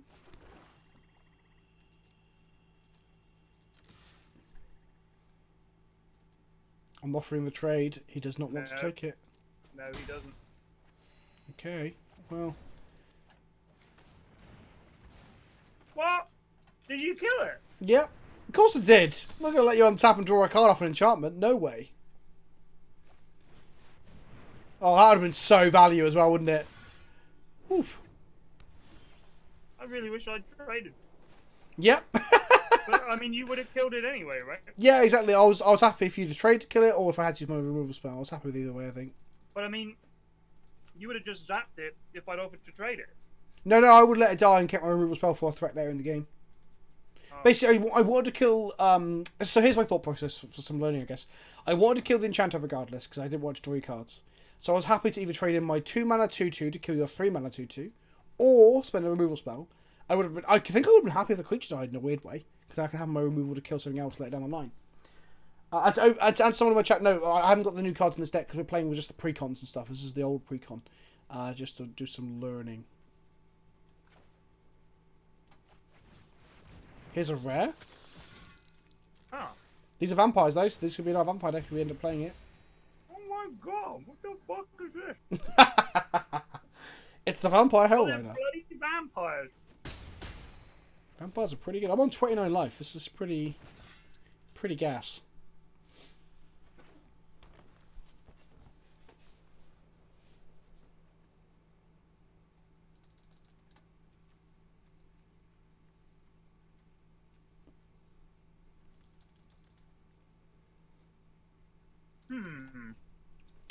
Indeed. Wow, Shalai. Shalai is very good.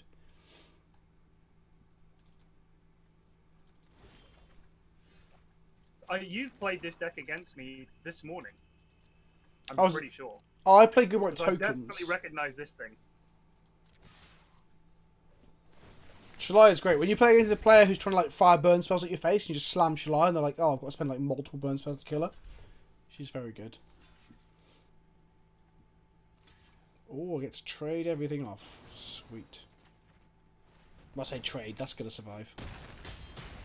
Fantastic. Great. My mythic, go! End of turn, make a 4/4, because I gained 5 life this turn or whatever.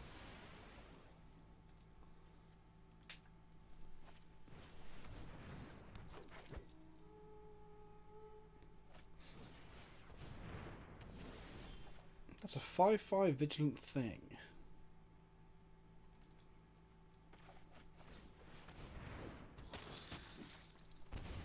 Christ! Leave me alone. Oh my god. I mean, it doesn't matter because you're just going to chuck a lad in here and I'm going to lose. No, don't anyway. concede, because I have another Sky Much Bloodlet in my hand, and I want to kill you for Xaxes for the 3rd time. Oh, yeah? Oh, Pyrion! Sky Much... Nerd. I'm not going to give you the satisfaction. That Bloodlet has been an absolute MVP for me this morning.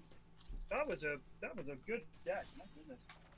That was the same deck I keep playing of. That it's called The vampires one. Eternal you Thirst. said to me the vampires were really strong. A lot of people have said to me vampires are really strong. Yeah, and I mean, Why? and that was a weak version of it as well. Like the new Sorin Planeswalker is really cool. All right, let me try. I'm gonna try a mono deck.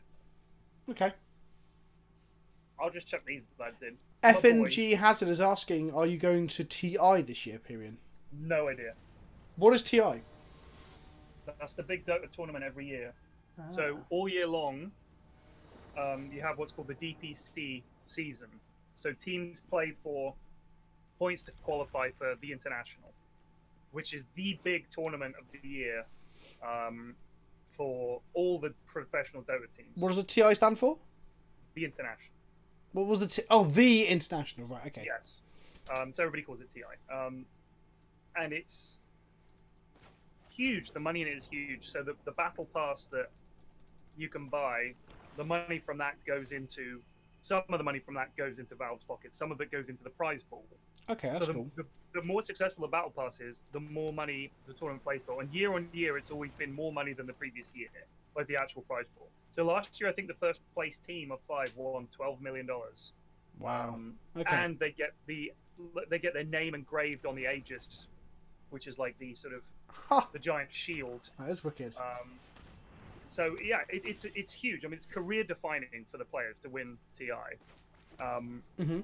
and they become. I mean, these teams and the players just become sort of instant legends. And because it's the very big the biggest tournament, the standard is unbelievable, and the players play better than they have all year. You know what I mean? It's like they literally bring out all their best plays. Like they spend a month or so before the tournament at a boot camp, practicing all these strats, getting everything just so.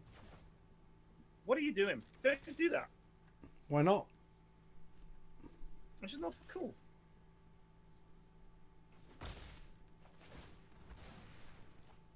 All right. So that's cool. So the TI has a huge prize pool then. Huge, yeah. And it's, you know, like I said, it's such a big deal for the teams and for the fans. Like it's amazing. People go absolutely nuts for it.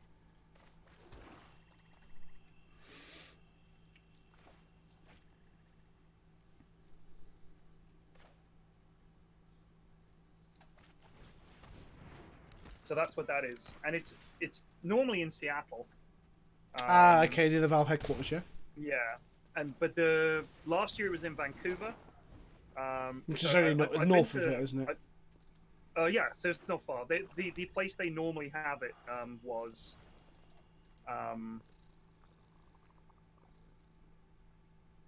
Sorry, I'm just thinking. It's okay. It's a complicated game.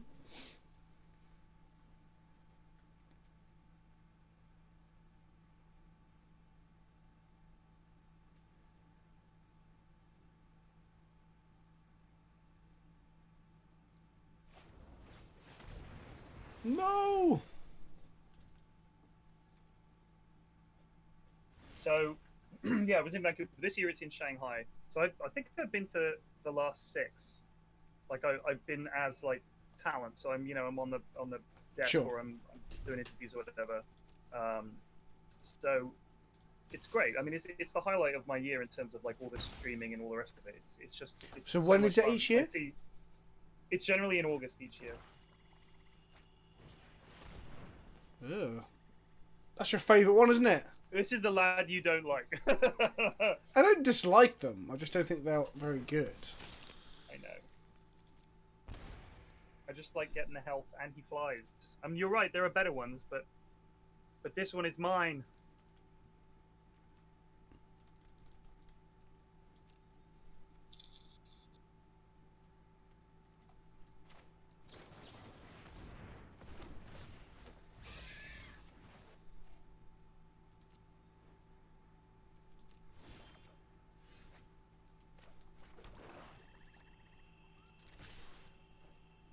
Here we go.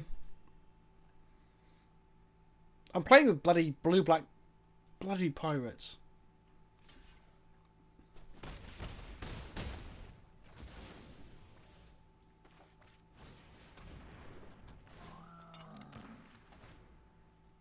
Oh, whoops. I thought I'd managed to play both my spells. I didn't. That was bad.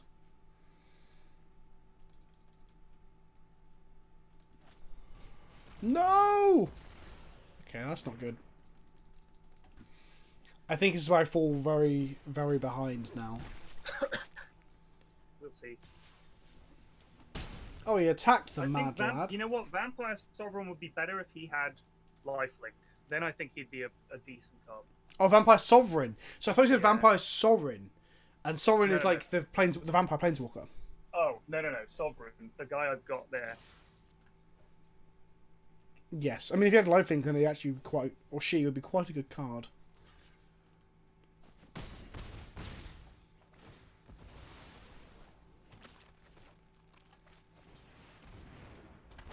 Yar. That tempo play, yo.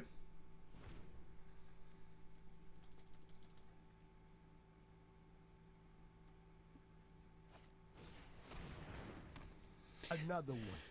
So there were cards in like Ixalan that are like pirate ships that you can tap to activate. Right. and like crew them and like sell them at your opponent's face and stuff.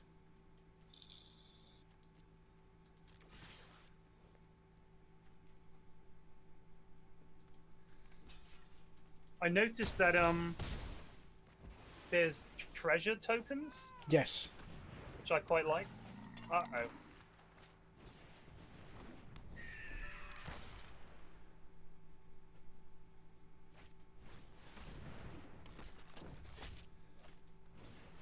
Oh boy.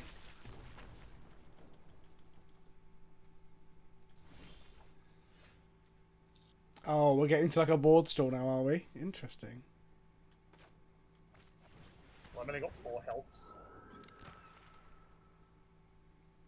I think I lost.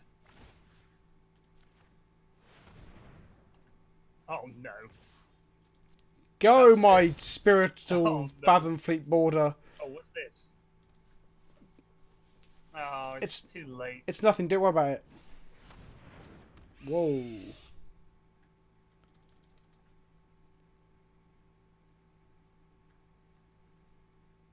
Oragos, health. the empty one. 1 health. Yep. That Departed Deckhand was a very good top deck. Like, when we start to stall out.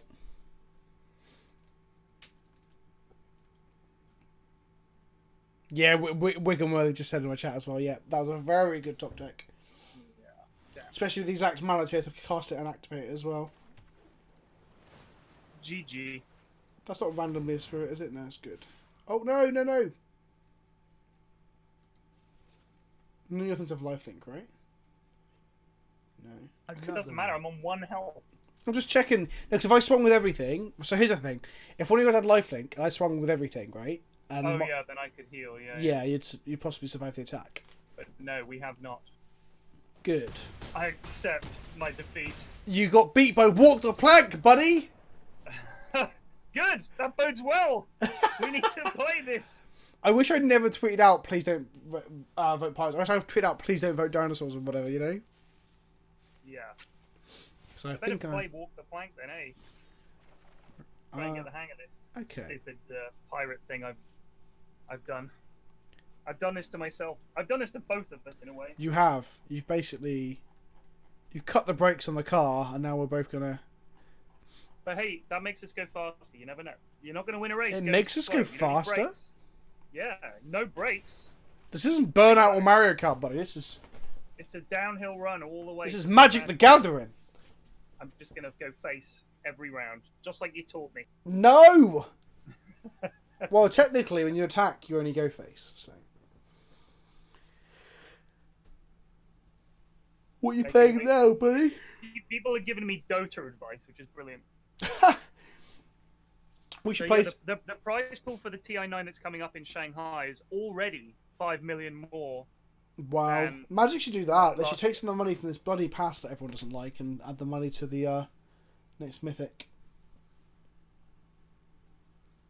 I What think def- they seed it with like 10 million at the start, and Right. then it grows with the battle pass. But yeah, But I mean, so like, it's already, not even at the end. Like the battle pass has long time to go. TI's still like a month and a half away, and there's new treasures are coming out and stuff like that. So it's still going to get even bigger. Because I think Valve part are of it obviously is- like the biggest... Probably, yeah, they are the biggest esports company, right? Them Oh, I and then got a Riot. draw. I think I mean. Are you playing Sparky? No, I'm trying to play against you. I challenged you. You didn't accept, so it just said draw. Oh, I've got a waiting for opponent to challenge you back. I have challenged you back. Okay, I'll cancel my thing and try again.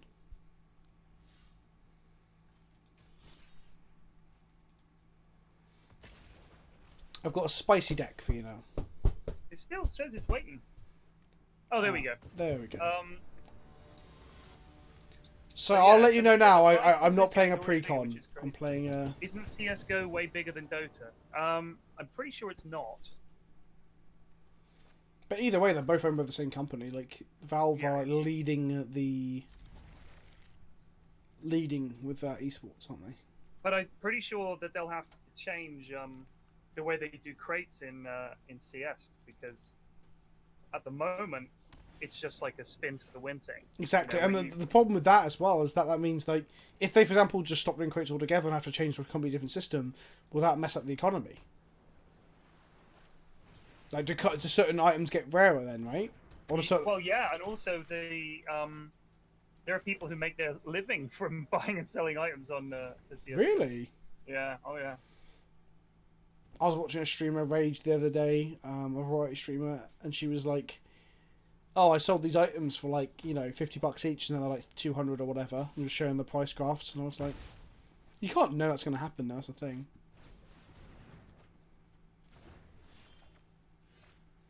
Oh baby, this is it. This is the rhythm of the wilds. Come on, tonight. Creature spells you control can't be countered. Oh god.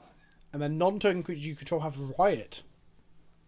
When it says can't be countered, that's not hexproof, is it? No, that's just counter spells, like countering on the stack. Oh, I'll have that. Oof, cheeky.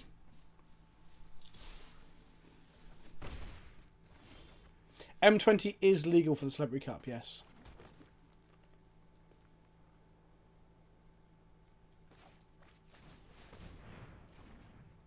Riot. Maybe it's haste or a +1/+1 counter of my choosing. Creature with riot enters the battlefield with your choice of +1 counter or haste. Huh. +1 counter. No, I gave it haste, but then it got a +1/+1 counter from Explore, which is on the card. Oh. Yep, there's a lot of mechanics in Magic. They add like 10 or mechanics or more a year, you know?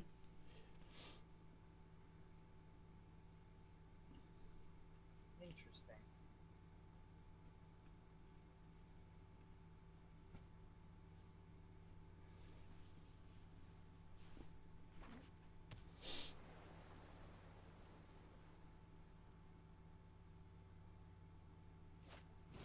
Yarr! That's a 3/3.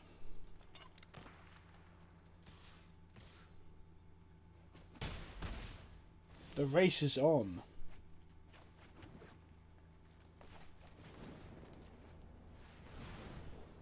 Nar! Ha! What does a pirate say when it leaves? Nar. Hasty, hasty, hasty. Here we go.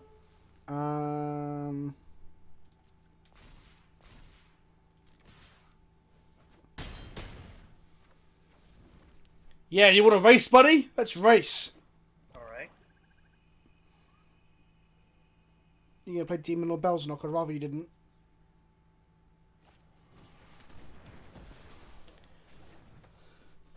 Murder, that's frowned upon in many societies. Not in pirates code. Is that a fact? Yarr.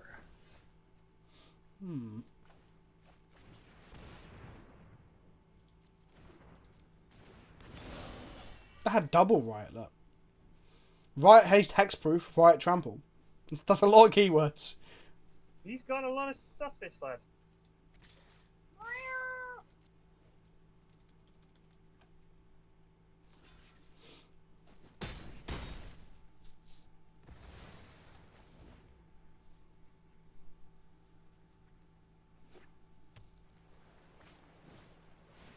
Oh no. Yarr! Hostage be you. Am I dead? Wait, so I can play this? Yeah, it's part of Hostage Taker's ability. Leaves the battlefield. You may cast that card for as long as it remains exiled, and you may spend mana as though it were mana of any type. Hello. Well, that's Plus embarrassing. One or haste. Oh, okay. You're gonna beat my like constructed deck with a pre-constructed pirate deck. Maybe pirates are a lot better than I gave them credit for. Yarr! Well, if I draw a mountain, okay, that's pretty good. Uh-oh. Nar! Uh-oh. Ooh. What has he got as an instant? You do have mana left. Now here's the problem. If I block this, you get that Gruul Spellbreaker back No. in your hand.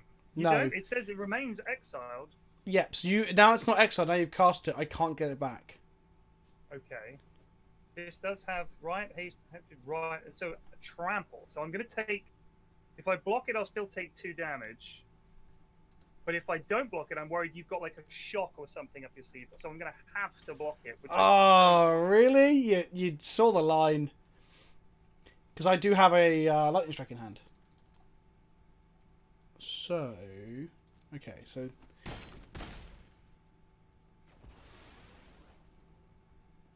Select whether this creature enters the battle with +1 counter or haste. Wait, so I get it? What? What's that? It's asking me, it says riot.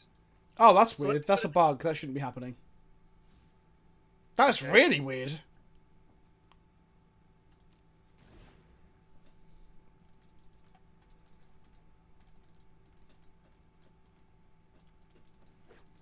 Alright.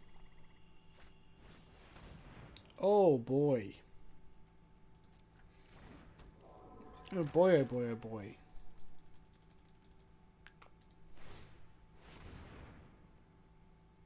Oh, balls. I messed up. Because Gruul Spellbreaker on my turn didn't have hexproof, so I could have shot it with his lightning strike in my hand. Yeah. I've passed back to you.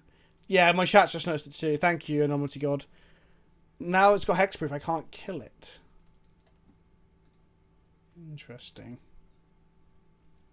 And you can't block it. Nope. Yeah, I should have killed Gruul Spellbreaker and then I would have had another turn.